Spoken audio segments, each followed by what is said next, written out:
अस्सलाम वालेकुम फ्रेंड्स, कैसे हैं आप सब। आई होप आप लोग खैरियत से होंगे और मज़े में होंगे। तो आज मैं आपके साथ नावल शेयर करने लगी हूँ। मैं उसके नकाम में हूँ। बहुत ही अच्छा नावल है। आई होप आप लोगों को पसंद आएगा। तो नावल की तरफ बढ़ने से पहले आप सबसे रिक्वेस्ट है कि प्लीज़ चैनल को जरूर सब्सक्राइब करें, बेल आइकन के बटन को प्रेस करें, ज़्यादा से ज़्यादा सपोर्ट करें। मैं आप लोगों के लिए ही नावल पढ़ती हूँ, तो सपोर्ट करना तो ज़रूरी है ना। तो चलें बढ़ते हैं नावल की तरफ। दिलकश बेड से टेक लगाकर बैठी थी। उसकी गोद में हाथ रखे हुए थे। कमरे में मुकम्मल अंधेरा था, मगर खिड़की से रोशनी आ रही थी। पर्दे इस रोशनी को रोकने में नाकाम थे। कमरे के वस्त में जाए नमाज बिछी हुई थी। वक़्त सुबह सादिक का था। वह नमाज पढ़ने के बाद बेड से टेक लगाकर बैठी थी। दवा भी ना मांगी, मांगने को कुछ था ही नहीं। उसे अपनी अधूरी ज़ात पर अफसोस हो रहा था, जो एक नाकाम शख्स से जुड़ चुकी थी। कौन था जिसे वो अपने रब से मांगे और अब वो मायूस ना लौटाए। उसकी आंख से आंसू गिरा और वो माजी में चली गई।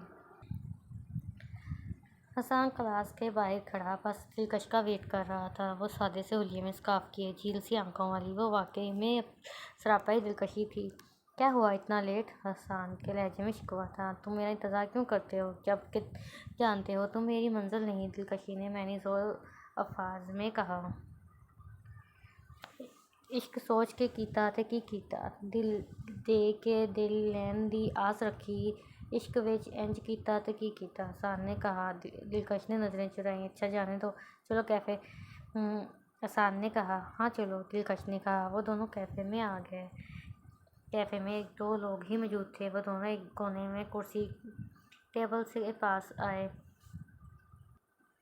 बैठो। हसन ने कुर्सी खींची। दिलकश ने एक अंदाज नज़र उसे देखा, फिर बैठी। हसन भी उसके रूबरू बैठा। चाय या कॉफ़ी? क्या बात है? दिलकश उसके अंदाज से बात मालूम कर चुकी थी कि वो क्या कुछ कहना चाहता है। बात तो होती रहेगी। हसन ने बात बदली। तो करो बात, दिलकश ने कहा। देखो दिलकश, मुझे पता है हम सब दोस्त हैं और शायद ये दोस्ती मेरे लिए बहुत ख़ास है। तुम्हारे लिए भी होगी। हसन बोलते बोलते रुका तो दिलकश को बोलने का मौका मिला। इतनी तमहीद क्यों बांध रहे हो? दिलकश संजीदा थी। नहीं, बस तुम मेरे लिए बहुत ख़ास हो। तुम अकेला रहना पसंद करती हो, लड़कों से बात नहीं करती। यूनिवर्सिटी में हसन रुका। मैं हमेशा से लड़कियों के साथ पढ़ी, पर फर्स्ट टाइम लड़कों के साथ पढ़ रही हूँ, इसलिए ज़्यादा घुल मिल नहीं पाती। दिलकश बोली।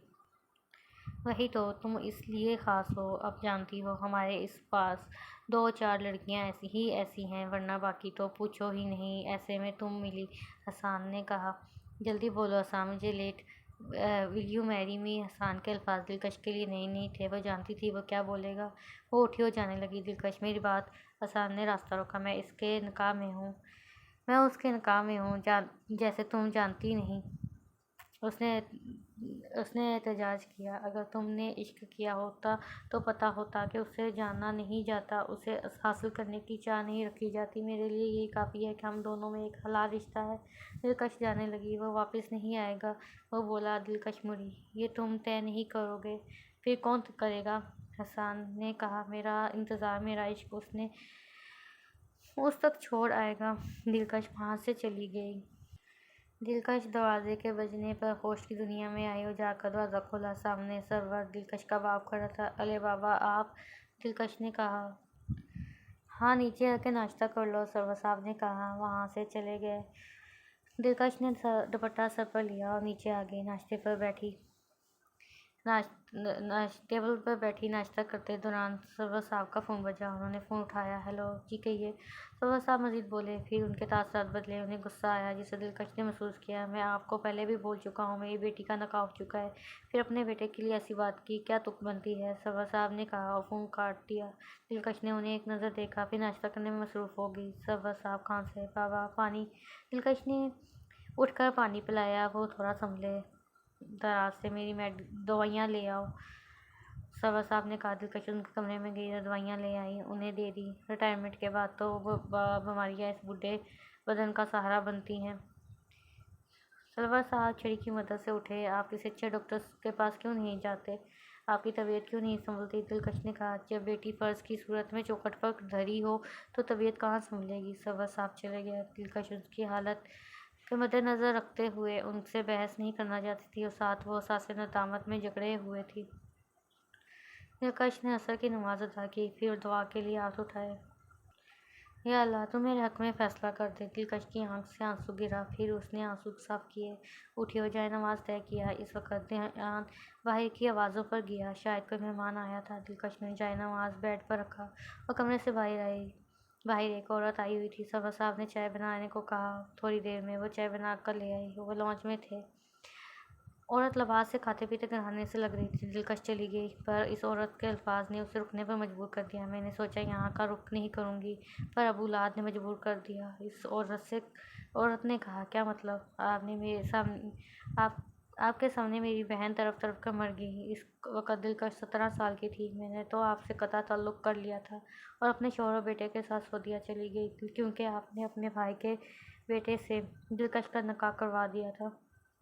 बैठे बैठाए आपको यह ख्याल क्यों आया? मैं नहीं जानती। मेरी बीवी आपकी बहन भी थी। उसकी आखिरी ख्वाहिश थी कि वो एक मजबूत नाम से जुड़ जाए। वो मजबूत नाम जो पिछले 7 सालों से गायब है। तब दिलकश भी समझदार नहीं थी, मगर अब तो उसे जीने का हक दें। इस औरत ने कहा, अब तुम क्यों आई हो? सवर साहब ने सासे नदामत छुपाया। मेरा बेटा हसन दिलकश को अपनाना चाहता है। इसने मुझे रिश्ता ले जाने को कहा। मैंने तस्वीर मांगी और जब इसकी ने तस्वीर दिखाई तब ऐसा लगा कि मेरी महरूम बहन फिर से जिंदा हो गई। मैंने इसे पहचान लिया। वो मेरी बहन की आखिरी निशानी है और मुझे दिलकश को बहू बनाने पर कोई एतराज़ नहीं, मगर तब जब आप उसे इस काम रिश्ते से ज़ाद कर दें। इस औरत ने कहा। दिलकश के पाँव से ज़मीन निकल गई। एहसान उसका खालाजाद था, वो खाला जो 7 साल पहले उनसे हर रिश्ता तोड़कर चली गई। अब मैं क्या करूं? मफरूब और गायब हुए शौहर की खातिर बेटी की जवानी खाक में मिला देना सरासर जुल्म और ज़्यादती है। आप इसकी ज़िंदगी बर्बाद कर रहे हैं। लड़का नहीं मिल रहा तो निकाह पर निकाह करा दें। वैसे भी ऐसी ज़ोर ज़बरदस्ती के निकाह की कोई अहमियत नहीं जिस पर मर्द छोड़ जाए। आपने लड़के को कहाँ तलाश नहीं किया? ठीक है, मैं फतवा लेकर नहीं। दिलकश वहीं आई। मैंने अपने रब से दुआ की है, वो लौट आएगा तो उसके साथ बस घर बसा लूँगी, मगर खुदा की हदूदों को तोड़कर निकाह पर निकाह नहीं करूँगी। दिलकश बोली, बेटा भागे हुए का इंतज़ार बेकार है। अगर उसे एहसास होता तो कभी ना कभी उसके दिल में एक बार तो तुम्हारा ख्याल आता। वो क्या कर चुका है? जिस दिन उसकी लाश मिलेगी उस दिन कर लूँगी आपके बेटे से निकाह, मगर निकाह का तमाशा नहीं बनाऊँगी। ये 2 बोल नहीं, फ़कत मैं अपना आप उसे सौंप चुकी हूँ। माज़रत, आप अपने बेटे एहसान को मेरा पैगाम दे देना कि मैं उसके निकाह में हूँ। दिलकश फैसला सुनाकर चली गई। दिलकश के पैगाम को सुनकर एहसान को बहुत तकलीफ हुई। वो उसे रिजेक्ट कर रही थी, वो भी एक बेईमानी रिश्ते के लिए, बल्कि एक कागज़ के टुकड़े के लिए जिसकी हैसियत ना कानूनी हैसियत है ना शरई, क्योंकि एक भागे हुए मर्द की बीवी है जिसने ना रजू किया ना तलाक दी। एहसान अपनी डॉक्टरी की डिग्री मुकम्मल करने वलायत चला गया। दिलकश को रह को अपना माजी याद आता। वो 17 साल की थी जब उसे निकाह के लिए नफीस सा जोड़ा पहनाया गया। वो सादगी से दुल्हन बनी। 8 अगस्त। देखो महाराज, देखो मुइज़, आज फिर तुम्हारी याद आई और आती रहेगी, ताकि बल्कि तुम तो कभी भुला ही नहीं गए। याद तो उन्हें किया जाता है जो भूले जा चुके हो, मगर तुम तो मेरे दिल में हो, मेरे कमरे में, मेरे माजी में, मेरी रूह में बस चुके हो। और आती जाती सांसों में तुम हो। मुझ में हर तरफ हर शय तुम हो। पता नहीं क्यों मेरी शिद्दतों और ज़िद्दों को क्यों नहीं समझ पाते। कभी सामने बैठो तो अपने सालों का हिसाब मांगो तुम्हारी आंखों में देखकर। तुम मेरी आंखों में मत देखना। मेरी आंखें तो खाली हैं और जज्बों से आ रही हैं और इंतज़ार, फ़कत इंतज़ार और कुछ नहीं। पर खैर, मेरा दिल कहता है तुम वापस आओगे, ज़रूर आओगे। दिलकश अपनी डायरी में लिख रही थी और फिर माजी में चली गई। उसका निकाह हो गया और वो सब दिलकश थी। अब दिलकश मुइज़ बन चुकी थी। फिर माँ की मौत के बाद इसका गायब हो जाना उसकी ज़िंदगी का मौजू बन गया। दिलकश का इंटर का रिज़ल्ट आया। वो बहुत अच्छे नंबरों से पास हुई थी। उसे डॉक्टर बनना था। माँ को रिज़ल्ट का कितना इंतज़ार था, मगर आज वो शाबाशी देने के लिए है ही नहीं। अब वो मुर्दा दिल से डॉक्टरी पढ़ रही थी, क्योंकि जिंदा बाप की आंखों में भी तो चमक देखनी थी। उसकी तो हर ख्वाहिश दम तोड़ चुकी थी। हर रास्ता मुइज़ तक आता, हर हसरत उसी के नाम से थी। सरवर साहब के कमरे में कुछ टूटने की आवाज़ आई। वह भागकर कमरे से निकले। सरवर साहब फर्श पर बेहोश पड़े थे। पानी का गिलास जो उनके हाथ में था वो गिरकर टूट गया था। दिलकश के पाँव से ज़मीन निकल गई। उसने जल्दी अस्पताल फ़ोन किया। दिलकश कॉरिडोर में टहल रही थी। उसे यहाँ आए 6 घंटे हो चुके थे, मगर डॉक्टर ने कोई तसल्ली बख्श जवाब ना दिया। नर्स बाहर है, सिस्टर माय फादर, आप दवा करें। नर्स चली गई। दिलकश वहीं बैठी। डॉक्टर्स बाहर आए। डॉक्टर्स, क्या हुआ? वो डॉक्टर्स के पास आए। उन्हें किडनी प्रॉब्लम है, डॉक्टर ने कहा। हम इलाज करवा रहे थे और मैं खुद भी MBBS कर चुकी हूँ, अच्छे डॉक्टर से इलाज करवा रही हूँ, दिलकश ने कहा।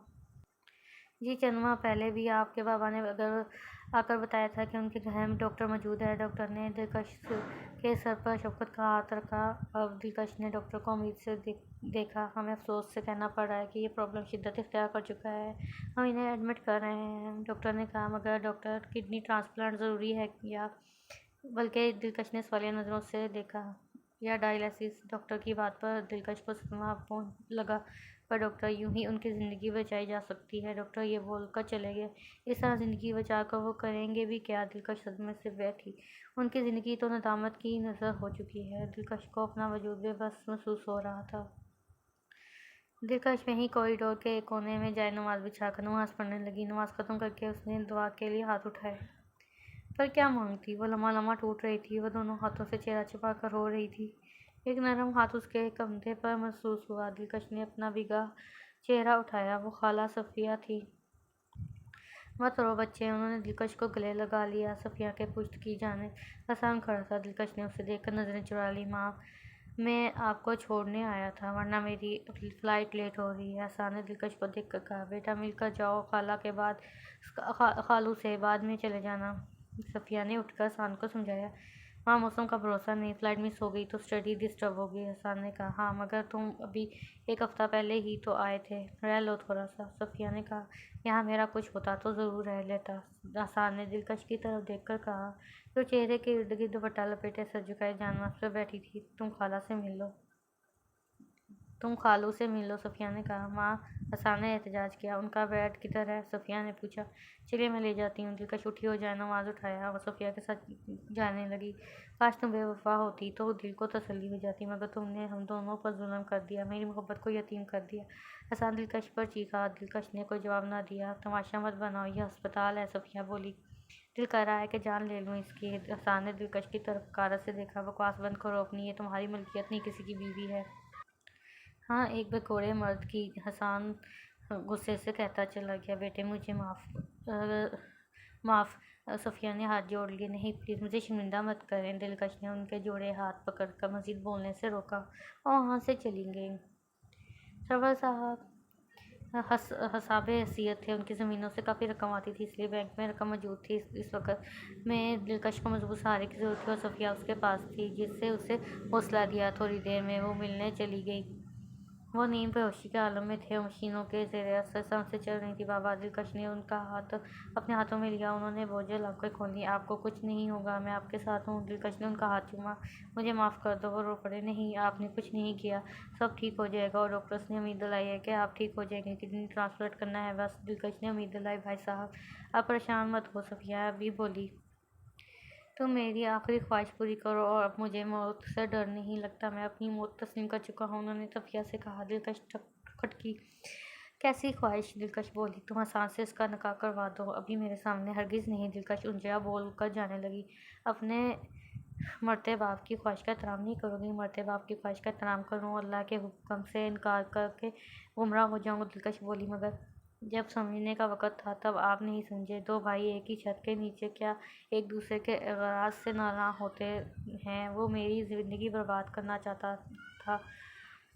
आप अपने भाई के साथ रिश्ता मजबूत करने के चक्कर में आपने भुला दिया कि इस सब का अंजाम क्या होगा। जब फैसला करना था तब नहीं किया।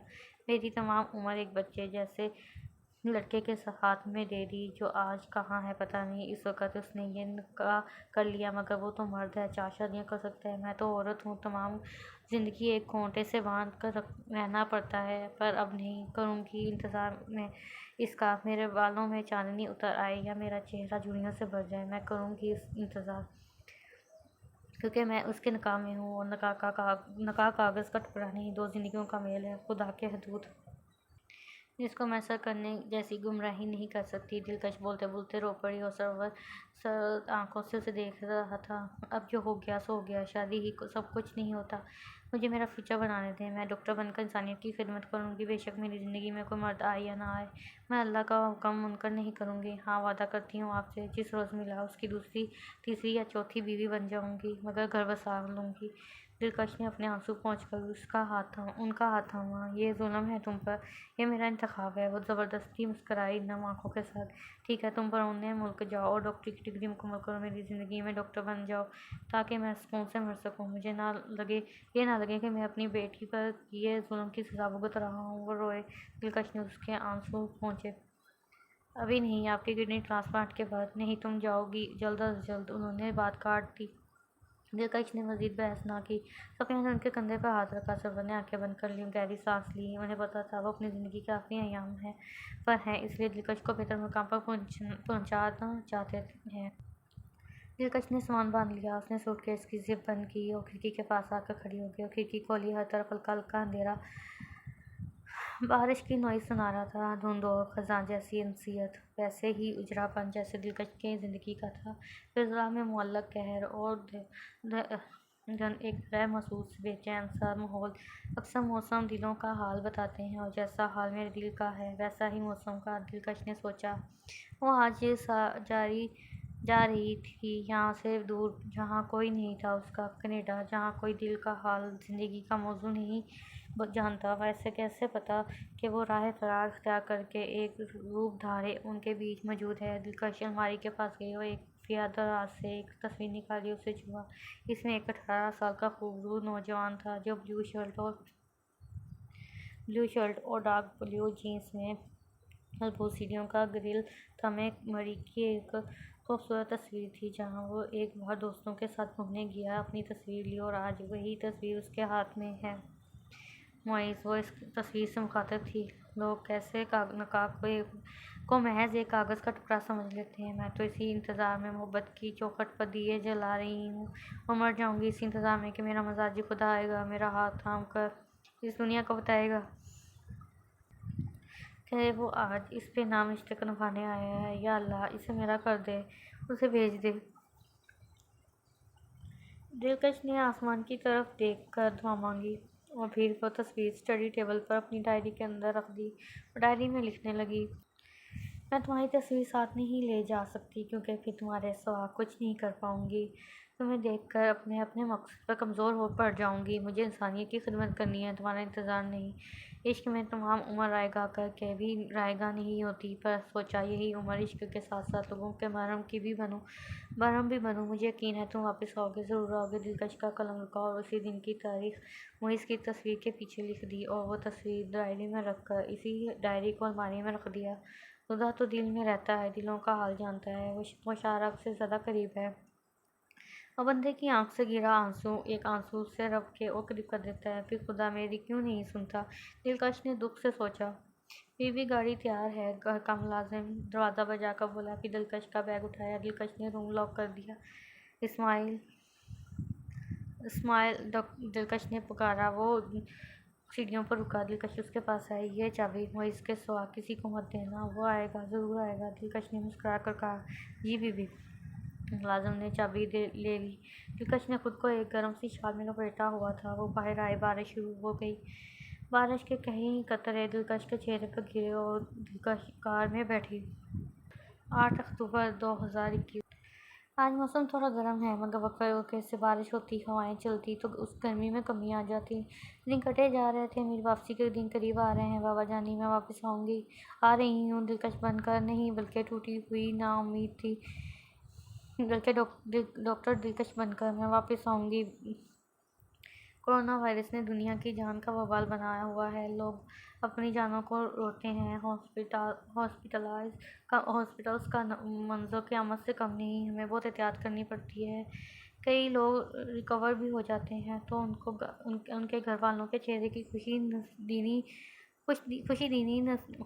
दीनी होती है। उन्हें देखकर मुझे वो सुकून मिलता है जो दुख मैंने ज़िंदगी में देखे वो भी कम थे। खैर, मेरी रूममेट स्टेला को भी कोरोना हुआ था, मगर उसके बॉयफ्रेंड जेम्स ने उसका बहुत ख्याल रखा, उसका साथ दिया। एक बात बहुत सोचती हूँ बाबा के लोग बाज़ाहिर कितना इलाज करवा ले, वैक्सीन लगवाने से डरते हैं तो कभी ज़िंदगी के खौफ से खुद ही लगवाने पहुँच जाते हैं, मगर जो लोग ज़हनी तौर पर ज़िंदगी खो चुके हैं उनका क्या? उनकी तो कोई वैक्सीन भी नहीं, ना ही कोई दर दवा है। खैर बाबा, आप अपना ख्याल रखना और अपनी तबीयत का बताना। दिलकश का कलम रुका। वो मज़ीद अपनी कैफियत क्या लिखती। उसका बाप मुतमईन हो जाता तो आखिर में फ़कत लिखा फ़कत आपकी दुआ की मुंतज़िर। दिलकश ने ख़त तय कर लिया। उफ़, कितनी गर्मी है। स्टीला रूम में दाखिल हुई। दिलकश ने मुस्कुराकर उसकी तरफ देखा। तो मेरा ख़त पोस्ट करवाने ज़रूर जाना, दिलकश ने कहा। स्टीला बेड पर बैठ के अपने सैंडल उतारते रुकी। वैसे ये कौन सा तरीका है अपनी इंसल्ट करवाने का? स्टीला आदत के मुताबिक तंज मार कर बोली। मतलब? दिलकश ने उठकर खिड़की खोली। ओह प्लीज़ खिड़की बंद करो। नहीं, क्यों? इतनी गर्मी में खिड़की क्यों खोली है? स्टीला उसके पास आकर बोली। कुछ खिड़कियाँ और कुछ मौजू ख्वाह कितनी ही तकलीफ था क्यों ना हो, खुली रखनी पड़ती हैं, क्योंकि कुछ खिड़कियों के मनाजिर हसीन होते हैं और कुछ मौजू ज़िंदगी होते हैं। दिलकश सर आ भर कर बोली। ये किताबी बातें मेरी समझ से बाहर हैं। स्टीला बोली। ज़िंदगी भी इन खिड़कियों जैसी है। एक ठंडी हवा के झोंके की उम्मीद में खोलती हूँ और साथ आदत सहती हूँ। दिलकश ने खिड़की के पास के बाहर लोगों को देखते हुए कहा। सिस्टर, तुम में ही ये हुनर है कि ज़िंदगी के एक जुमले में बयान कर दो। स्टीला हंसी। अच्छा, ख़त का क्या बोल रही थी तुम? दिलकश बोली। हाँ तो मैडम, पहली बात तो आजकल के दौर में ख़त कौन भेजता है? आप फ़ोन पर कांटेक्ट करें। दूसरी बात, जवाब मौसूल नहीं होता। आप खुद को थकाती हैं। पिछले कितने अरसे से तुम ख़त भेजती हो मगर जवाब नहीं आया। मुझे लगता है तुम्हारा बाप मर चुका है। स्टीला दिलकश चीखी। तो सही कह रही हूँ। कौन पागल तुम्हारी जैसी हरकतें करता है? एक नाकाम नकाब, ऊपर से एक डॉक्टरी कंप्लीट करने 7 समुंदर पार अकेली आई थी। एक नाअमीर शख्स को ख़त भेजना जो जवाब नहीं देता। अनोखी बात है। स्टीला बोली। अव्वल तो वो डायलिसिस पर हैं, दूसरी बात वो ख़त कैसे लिखें, कैसे पोस्ट करें? वो तो वाक़ के लिए घर से निकलें तो रास्ता भूल जाते हैं। जब मैं घर थी तब भी वो मेरा ख़त पढ़कर मेरा हाल जान ले काफ़ी है। दिलकश ने कहा। वो वहाँ से चली गई। दिलकश एग्ज़ाम देकर बाहर आई। ठंडी ठंडी हवाएं चल रही थी। वो टहलते टहलते रास्ता तय कर रही थी। एक कार उसके पास आकर रुकी। वो कार जेम्स की थी। Hi, how are you? James car के बाहर आकर बोला। अस्सलाम वालेकुम। दिलकश ने हल्का सा मुस्कुरा कर कहा। वालेकुम सलाम। जेम्स आंखें घुमाकर बोला। मैं यूं ही जा रहा था, सोचा मिलता चलूं। जेम्स ने कहा। ओके, मैं जाऊं? दिलकश ने पूछा। बैठ जाओ, मुझे स्टीला के मामले में तुमसे कुछ डिस्कस करना है। जेम्स ने कहा। दिलकश सोच में पड़ गई कि कार में बैठे कि नहीं। अगर कंफर्टेबल नहीं तो मसला नहीं। वो जाने लगा। रुको, दिलकश ने कहा। जेम्स मुस्कुराया और आगे बढ़कर कार का डोर खोला। दिलकश कार में बैठी, फिर जेम्स भी कार में बैठकर कार स्टार्ट की। दिलकश ने वक़्त से देखा।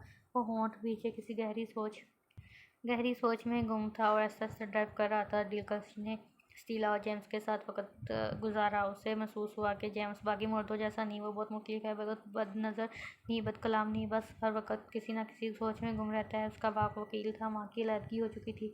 वो बस स्टीला के आसपास फिरता है, पढ़ाई पर ध्यान ही नहीं और नौकरी करता नहीं, क्योंकि सब कुछ उसका बाप उसे ला कर देता है। स्पोर्ट कार हो, किसी मुल्क का वीज़ा हो या फिर लड़की। स्टीला कैसे मिली? दिलकश जेम्स को सोचते सोचते बोल पड़ी। क्या? वो एक सोच से उछल पड़ा। स्टीला कैसे मिली? डैड ने मिलवाया। जेम्स हंसा। दिलकश मुस्कुराई। क्यों? क्योंकि मेरा दिल बहल सके। वो देखकर हंसा। क्या बोलकर मिलवाया? दिलकश ने कहा। यही कि उसके माँ बाप इसके पास नहीं, वो यहाँ अकेली रहती है। तुम्हारा अच्छा दिल बहल जाएगा। और ये बात उन्होंने स्टीला के सामने कही। मैं शर्मिंदा हो गया। पर स्टीला ने कहा। उसे शर्मिंदा होने की ज़रूरत नहीं, क्योंकि उसका कोई बॉयफ्रेंड नहीं। वो भी बस दिल ही बहलाना चाहती है। वो सर आ भर कर रुका। फिर कैफ़े आ गया। काफ़ी पी लें? जेम्स ने कार रोक कर पूछा। दिलकश ने हाँ में सर हिलाया। वो दोनों अंदर आ गए। फिर एक मखसूस जगह बैठे। जेम्स ने दो ब्लैक कॉफ़ी का ऑर्डर दिया। फिर दिलकश ने पूछा। फिर को रहने दो, अब कब पूछो। वो वाकई में परेशान था। अब दिलकश ने सवालिया अंदाज में पूछा। मैं पागल हो गया हूँ, यूं ही नहीं जा पाता। बस कमरे में बंद शराब पीता रहता हूँ। डैड ने स्टीला को जलील किया और मुझे कहा वो मुझे दूसरी गर्लफ्रेंड ढूंढ कर देंगे, मगर मैंने साफ कह दिया कि मुझे शादी करनी है, वो भी स्टीला से। जब स्टीला ने शादी का सुना वो मुझसे दूर हो गई। क्यों? जेम्स ने दिलकश से पूछा। उसकी लाइफ में कोई और जानता हूँ, मगर वो उसे मेरी तरह नहीं चाह सकती। वो उसे रिसेप्ट नहीं करता मेरी और मेरी मोहब्बत उसकी आंखें नम हो गईं। उसने नज़रें चुराईं। दिलकश ने उसे गौर से देखा, मगर भी रंगत का मौलिक भूरी और शेव भूरी रंगत की और नीली आंखें। वो किसी कहानी का किरदार, किसी शहजादी का शहजादा लगता। बताओ वो ऐसा क्यों कर रही है? उसने उससे कहा। तुम भूल जाओ इसे, दिलकश ने समझाना चाहा। भूल जाऊँ? कितना आसान वर्ड है, मगर भूलना आसान नहीं। वो मेरी ज़िंदगी में आने वाली पहली लड़की है और आखिरी भी बन सकती है। हमने इतने साल साथ गुजारे हैं और अब वो फिर रुका। उसने अंदर का गम उसे बोलने नहीं दे रहा था। वो वाकई दुखी था। सब औरतें लालची होती हैं। मेरी माँ ने भी एक बिजनेसमैन की वजह से मेरे बाप को छोड़ा, और अब स्टीला ने इस पॉलिटिशियन के बेटे के लिए मुझे छोड़ा, क्योंकि उसने उसे एक मर्सिडीज़ गिफ्ट की। क्या एक मर्सिडीज़ ने मेरी मोहब्बत को ख़रीद लिया? वो गुस्से में बोल रहा था। हाँ, क्योंकि तुम्हारी मोहब्बत की यही कीमत थी, बल्कि तुम्हारी मोहब्बत 2 टके की थी, तभी दो चंद चंद टुकड़ों में बट गई। दिलकश ने तंजिया कहा। जेम्स ने उसे गुस्से से देखा। बाहर में जाओ, जेम्स गुस्से से बोलकर जाने लगा। सब औरतें एक जैसी नहीं होती। दिलकश की बात ने हुए उसके कदम रोक लिए। कोई औरत एक नाम के बदले उम्र गुजार देती है, और कोई औरत 2 टके के पीछे मोहब्बत छोड़ देती है। सब औरतें एक जैसी नहीं होती, दिलकश ने कहा। फिर तुमने एक खूबसूरत बाग से एक गंदा फल तोड़ा। तुम्हारा कसूर है, बाग का नहीं। मैं स्टीला को बुरा नहीं बोलती, मगर ये ज़रूर कहूँगी, वो जिसे डेट कर रही है उसे भी जल्दी छोड़ देगी जब उसे और बेहतर मिलेगा। हाँ, मगर तुम्हें उसकी फितरत समझनी चाहिए थी। अब भी वक्त है, आगे बढ़ जाओ और किसी और से मोहब्बत। मैं इसे भी मार दूंगा, खुद भी मर जाऊंगा, जेम्स गुस्से से कहता चला गया। दिलकश का दिल बहुत बेचैन था। वो खिड़की के पास बैठी थी, तभी स्टीला गुस्से से अंदर दाखिल हुई। क्या हुआ? दिलकश ने कहा। जेम्स ने बहुत बदतमीजी की मेरे साथ और मैंने ब्रेकअप कर लिया। स्टीला गुस्से से बेड पर बैठी। तुम दोनों ने बहुत वादे किए थे शादी के। शादी शादी शादी, मुझे इस बात की तुक समझ नहीं आती। वो क्यों मशहूर मर्द बन चुका है? स्टीला गुस्से से बोली। मर्द अगर सच्ची मोहब्बत कर ले तो वो मछली ही बन जाता है। वो चाहता है कि वो सिर्फ उसी की बनकर रहे, वह वफादार रहे। पुती नहीं हूँ जो वफादार रहूँ। स्टीला ने मोटी सी गाली दी। खैर, मेरा दिल भर चुका है इससे। स्टीला ने अपने सैंडल उतारकर बेपरवाही से फेंक दिए। क्या तुम्हें कोई वादा याद नहीं? उसकी मोहब्बत मुझे कोई और मिल गया और अब मैं उसके साथ हूँ। स्टीला चली गई।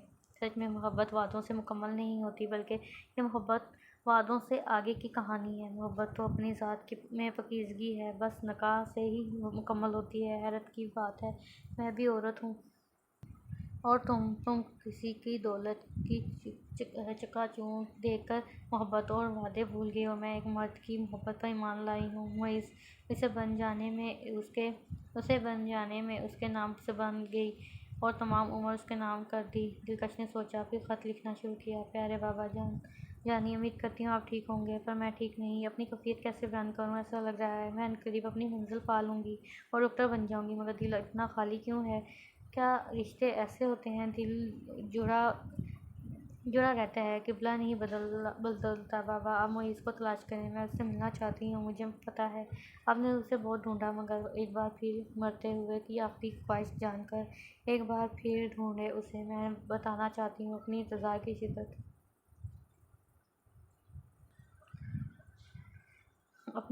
की शिद्दत। मैं उसके निकाह में हूँ, उसकी मनहूका हूँ। वो मुझसे कैसे गाफिल हो सकता है? मोहब्बत में वादे देकर छोड़ दिया जाए तो तसल्ली रहती है कि रिश्ता क्या था इससे, मगर मैं तो उसकी बीवी हूँ। उसे वास्ता इस निकाह का, वो लौट आए। मैं आपके जवाब की इंतज़ार कर रही हूँ। पहली और आखिरी बार मुझे जवाब दे दें बाबा। दिलकश ने खत तय कर दिया। खुले और सर्द आसमान को देखा जो खामोश था, बरसना चाहता था, बरस नहीं पा रहा था।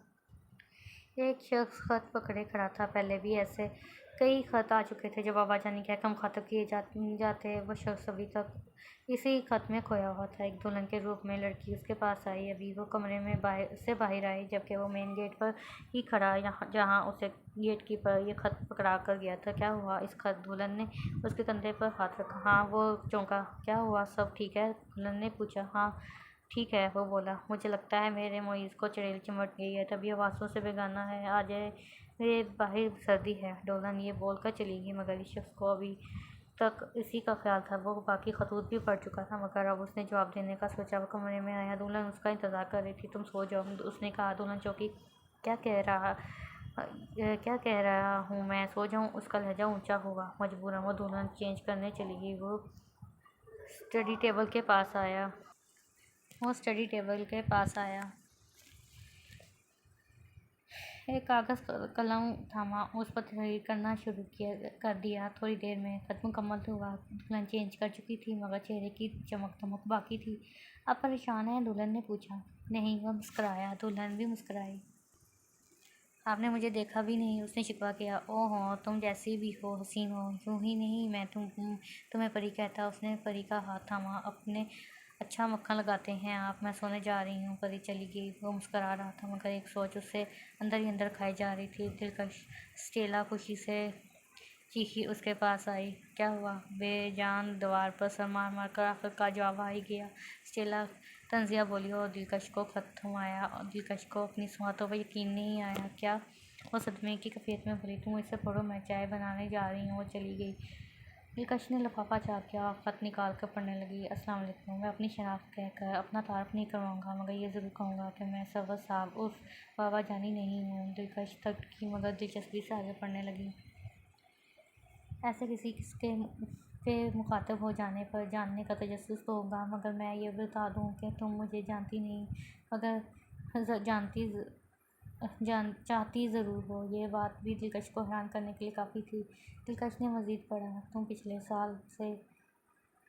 साल से अपने बाप के नाम खत लिख रही हो। वो खत मैं पढ़ता हूँ, जानता हूँ ये अखलाक़ात के ख़िलाफ़ है मगर मैं कर भी क्या सकता हूँ। अफसोस से कहना पड़ रहा है। सरवर साहब का डायलिसिस के 6 माह बाद ही इंतकाल हो गया। उनके बिस्तर मगर पर मैं उनके पास था। वो मेरा हाथ पकड़े मुझसे वादा ले रहे थे। वो वादा किया था, मैं क्या बताऊँ। पर खैर, वो चाहते थे कि मैं मलक मोइज़ असगर तुम्हें तलाक दे दूँ, आज़ाद कर दूँ इस रिश्ते से, इस बेनाम रिश्ते से जहाँ तुम्हें बीवी का दर्जा नहीं मिला। मैं तुम्हें सामने पाकर तलाक नहीं दे पाऊँगा क्योंकि सुना है पढ़ने वालों की आंखों में नहीं देखा जाता, खासकर जब वो हसरतों से भरा मर जाए। अगर मैं तुम्हें तलाक दे दी तो तुम मर जाओगी और मैं तुम्हें इस वक्त नहीं देख पाऊँगा। मुझे माफ़ कर दो, मैं तुम्हें तलाक नहीं दे सकता मगर एक बात पूछना चाहूँगा कि तुम इस रिश्ते को कायम रखना चाहती हो कि नहीं, क्योंकि जिस वक्त हमारा निकाह हुआ तुम 17 साल की थी और मैं 18 का, और मैं समझदार था, अब भी हूँ मगर तुम बच्ची थी, अब भी मासूम हो। मुझे माफ़ कर देना। मैं अंकल की मौत के बाद से यहाँ घर में रह रहा हूँ। तुम इसी ड्रेस पर घर साथ भेजती रही, मुझे मिलते रहे, मैं पढ़ता गया मगर तुम्हें कुछ बोलने की हिम्मत नहीं हो रही थी। क्या बताऊँ कि यहाँ हूँ या ये बताऊँ कि बाबा का इंतकाल हो गया। दोनों बातें सुनकर तुम अपनी डॉक्टरी छोड़कर यहाँ आ जाती। अब तुम्हारी डिग्री कंप्लीट होने वाली है। तुम्हारी बेसब्री देखकर मैं तुम्हें जवाब देना चाहता हूँ। मेरी दुल्हन मेरा इंतज़ार कर रही है, ये जानते हुए भी कि मेरी पहली मनुका पर मेरा ज़्यादा हक है। वो पहले मेरे निकाह में आई मगर मैं परी को इसके हकूक़ से महरूम नहीं कर सकता। फ़कत तुम्हारा गुनहगार मोइज़। यह ख़त पढ़ते ही दिलकश के हाथ से ख़त छूट गया। तुम पाकिस्तान जा रही हो? जेम्स उसे एयरपोर्ट पर देखकर बोला। दिलकश शर्मिंदा थी कि उसे बताया भी नहीं। जी, दिलकश ने नज़रें चुराई। तुम्हें पता है तुम में क्या ख़ास है? जेम्स ने पूछा। क्या? उसने सवालिया नज़रों से देखा। तुम औरत हो, जेम्स ने कहा। दिलकश हंसी। वो तो स्टेला भी है और नहीं, स्टेला जीन्स में औरत है, फितरत में नहीं। जेम्स ने संजीदगी से कहा जिसमें उसकी जुदाई का करब था। उसकी आंखों के हल्के बताते वो रातों को जाग जाग कर पीता और स्टेला की याद में रोता था। उसकी बड़ी शेर बताती है कि वो अपने आप से गाफिल था। और मैं क्यों? दिलकश ने पूछा। तुम फितरत में औरत हो, ये ख़ास है तुम में। एक मर्द के लिए इंतज़ार करना, एक निकाह का पास रखना, तुम उमर वफा के साथ उसकी चौखट पर दिए जलाना, यही तो औरत होती है। सरापा वफा, काबिल आरज़ू चाहतों की हकदार औरत, जेम्स ने कहा। दिलकश मुस्कुराई। ये बात फितरतन औरत की नहीं, बात तो चाहत सच्ची मोहब्बत की होती है। कि ये मर्द को हो जाए तो वो भी तड़पता है, रोता है। शर्त यह है कि हवस ना हो, पाने का जुनून ना हो, बस मोहब्बत हो। दिलकश ने कहा। मोहब्बत तड़प मांगती है, शिद्दत मांगती है, मौइज़ों का इंतज़ार रहता है और सबसे बढ़कर दुर्दकार भी औरत जैसी नाजुक ज़ात को ठेस नहीं पहुँचाती। आखिर मोहब्बत है क्या? इंतज़ार ही इंतज़ार क्यों है उसमें? जेम्स ने पूछा। मैंने इंतज़ार भी किया, तड़पी भी, मौइज़ों का इंतज़ार भी किया और इससे ज़्यादा शिद्दत क्या होती कि अब मुझे इतना भी ना मिला कि मैं अपनी किस्मत पर नाज करती या अफसोस। दिलकश हल्का सा मुस्कुराई। जेम्स ने होंठ भींच लिए। अब क्या सोचा है? दिलकश ने पूछा। मैंने पापा को बोला मुझे शादी करनी है, जेम्स ने कहा। फिर उन्होंने क्या किया? लड़की ढूंढ कर दी। एक तो तुम्हारे पापा के पास हर चीज़ के लिए लड़की मौजूद है, चाहे गर्लफ्रेंड बनानी हो या बीवी। ये बताओ, वकील ही है या और भी कोई काम करते हैं? दिलकश हंसी। जेम्स भी हंसा। नहीं पापा वकील ही हैं। खैर अब मैं शादी करने लगा हूँ। स्टेला। जेम्स रुका। स्टेला का क्या बना? उसके बॉयफ्रेंड ने उसे गालियाँ भी दी और मारा भी। वो रोती आई थी मेरे पास, मगर मेरे पास तो वो दिल ही नहीं जिसमें वो रहती। जेम्स की बात सुनकर दिलकश के दिल पर तो सुनना पड़ा। उसे दुख हुआ। तभी अनाउंसमेंट हुई। दिलकश उठी। खैर से जाओ, और अगर वो इंसान तुम्हें मिल गया जिसे तुमने बेताशा चाहा तो मुझे ज़रूर मिलवाना। मैं इसे देख कर यकीन दिलाना चाहता हूँ कि खुद खुश नसीब मर्द आज भी होते हैं। जेम्स अलविदाई कलमात कहकर चला गया। कुछ माह बाद नीलम वादी। लेडी डॉक्टर अपने कैबिन में बैठी हुई एक रिपोर्ट का मुतालिया कर रही थी और उसके सामने बैठी लड़की बैठी हुई थी। क्या हुआ डॉक्टर? वो लड़की बेचैनी से बोली। मुबारक हो रुसा, तुम अमीर से हो। डॉक्टर ने मुबारकबाद दी। क्या सच में? जब मैं उन्हें बताऊंगी वो बहुत खुश होंगे। रुसा खुशी से बोली। मगर तुम बहुत कम उम्र हो, ऐसा ना हो डिलीवरी के वक्त तुम्हें या बच्चे को नुकसान हो। इस डॉक्टर ने खदशा जाहिर किया। डॉक्टर, आप डॉक्टर बाद में हो, पहले मेरी दोस्त हो। आप मुझे खुलकर बताएं कि इसका क्या हल है। दोस्त हूँ तभी बोल रही हूँ कि फ़िलहाल अबॉर्शन नहीं, हरगिज़ नहीं। शादी के 1.5 साल बाद मेरी ज़िंदगी की पहली खुशी मिली है मुझे। मैं ऐसा सोच भी नहीं सकती। वो यकदम अफसुदा हुई। अच्छा तुम परेशान हो तो देखो अपने शोहर को बोलो तुम्हारा ध्यान रखे और गोलियाँ भी स्किप नहीं करनी। अभी तो कोई कॉम्प्लिकेशन नहीं, मगर तुम्हारी कम उम्री को कोई मसला ना बना दे। डॉक्टर बोली। वो तो बेख्तियारी करूँ तब होता है। मेरी सास भी साथ हयात है, मगर मेरे साथ नहीं रहती। मैं इन्हें पिलवा लूँगी, वो मेरा ख्याल रखेंगी। उसने बताया। चलिए शुक्र है। डॉक्टर कुर्सी से उठी। अच्छा डॉक्टर दिलकश, आपका पूरा नाम? अरुषा ने रोका। दिलकश सरवर। बल्कि वो रुकी। दिलकश बलक मोइज़ अक्सर वो धीरे दिल में बोली। छोड़ो, अपना ख्याल रखना, खुदा हाफिज़।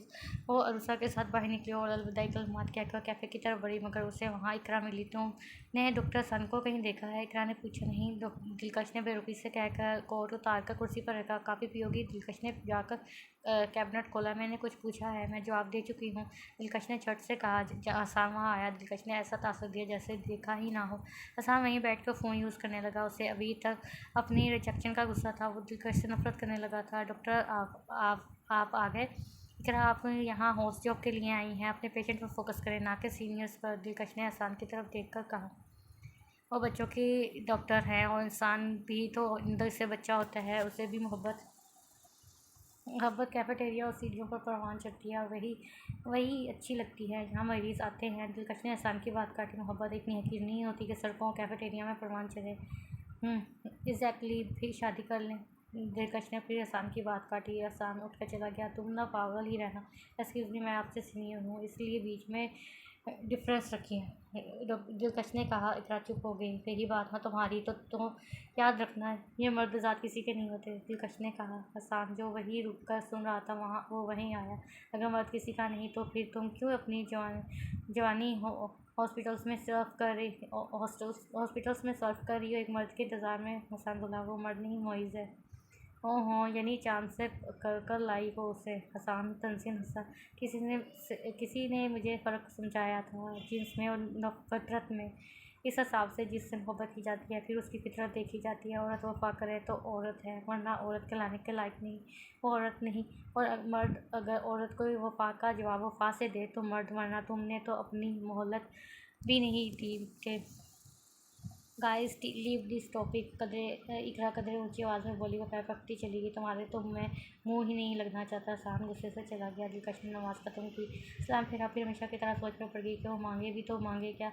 रोज़ कतरा कतरा वो लम्हा मर रही थी। अब तो इंतज़ार उसका वजूद रेज़ा कर रहा था। अल्लाह से मांगा तो वो छोड़ ही चुकी थी, मगर अब ज़िंदगी उसे ख़त्म कर रही थी। वो बाजुओं और टाँगों के गिर्द फैलाए सर झुकाए माजी में चली गई। पाकिस्तान में कदम रखते ही उसका दिल बेचैन होने लगा। वो मुझे इसका खत मिलते ही भागते चली आई। वो लम्हा भी ज़ाया किए बगैर घर को निकल गई। महल नुमा घर के सामने वो ठहरी, हाथ में मौजूद सूटकेस को घसीटते। वो गेट तक पहुंची। दूसरी बैल पर दरवाज़ा खुला। एक मर्द आंखों पर ग्लासेस चश्मा लगाए उसे देख रहा था। कौन? उसने लड़खड़ाती ज़ुबान को सहारा दिया, क्योंकि ठंड भी थी, कहर भी, वो ख़ज़ां भी। वो शख्स शाल में लिपटा हुआ था, जबकि दिलकश ने ब्लैक कोट पहना, ब्लैक जीन्स और वाइट शर्ट जेब तंग किए हुए थी। इसके बाल खुले थे। चेहरा सर्दी की ताब न लाते हुए सुर्ख था। दायां हाथ कोट की जेब में, बाएं हाथ में सूटकेस का हैंडल पकड़ा हुआ था। दिलकश की मरीज़ अक्सर असगर वो बोली। वो शख्स ठहरा। अरे बीबी, आप। वो शख्स घबराया, उसके हाथ से सूटकेस लिया और अंदर आने दिया। बीबी गुस्ताखी माँ पहचान नहीं सका। मैं इस्माइल, आपका वफादार। दिलकश के चेहरे पर दाखिल दिलकश के घर में दाखिल होते हुए कहा। दिलकश मुस्कुराई। को बात नहीं, पहचान तो मैं भी नहीं पाई खुद को। दिलकश ने मुस्कुराकर लान को देखा, जो खजान की जर्द में उजड़ा पड़ा था, जो कभी दिलकश संभाल कर रखती थी। मतलब? इस्माइल ने बात का मतलब पूछा। मतलब कर ना पूछो, जाकर कॉफ़ी बनाओ मेरे लिए, मैं रूम में जाती हूँ। दिलकश लॉन्च अबूर कर के बोली। एक रूम की लाइट पहले ही ऑन थी, जिस पर उसका दिल धड़का के कहीं मोइस तो नहीं। ये सफ़िया बीबी इधर ही है? इस्माइल सूटकेस ऊपर ले जाकर बोला। दिलकश ने सवालिया नज़रों से उसे देखा। बीबी, मैं चाबी लाया। इस्माइल भागकर किचन में गया। दिलकश अपने रूम के सामने खड़ी थी। थोड़ी देर में वो चाबी लाया। दिलकश ने दरवाज़ा खोला। मैं उठाता हूँ। इस्माइल सूटकेस का बोली। नहीं, मैं उठा लूँगी। दिलकश ने सूटकेस घसीट कर रूम में लाई, मगर सामने का मंजर देखकर उसका हैंडल छूट गया। मैं सफ़िया बीबी को बुलाता हूँ। इस्माइल चला गया। दिलकश ने रूम में कदम रखा, जो फूलों और गुलाबों से सजा हुआ था। कमरे को दुल्हन की तरफ सजाया गया था। साइड टेबल पर पड़ी सुरख चुन्नियाँ, फर्श पर बिखरे फूल पत्तियाँ। दिलकश ने अलमारी की तरफ कदम बढ़ाया। उसमें 2 जोड़े किसी लड़की के पड़े थे। ये दिलकश बोल ना पाई। मोइज़ ने शादी कर ली और शादी की रात को तुम्हारे ही कमरे में रहा, सफ़िया ने कहा। दिलकश का वजूद सर्द हो रहा था। मोइज़ ने शादी कर ली नहीं। इन कपड़ों को अलमारी से निकालकर इसने फर्श पर पटक दिया। फूलों की सेज पर मौजूद फूल नोच लिए। बेडशीट उतार फेंकी। नहीं, वो चीख चीख कर रो रही थी। 9 साल जिसकी चौखट पार करने का इंतज़ार किया, वो ज़वाजी हकूक़ किसी और को दे गया। आपने उसे रोका क्यों नहीं? क्यों ये जुल्म होने दिया? दिलकश चीख कर बोल रही थी। मैं अगर यहाँ होती तो इसका गिरेबान पकड़कर, ना सही पैर पकड़कर रोक लेती, पर मैं अपने बेटे अहसान के पास वलायत में थी। सफ़िया ने उसे थामा। उसका वजूद लरज़ रहा था, साथ उसके काबू में ना था। जैसे सफ़िया की गिरफ्त छूटी तो वो ज़मीन बोस हो जाती।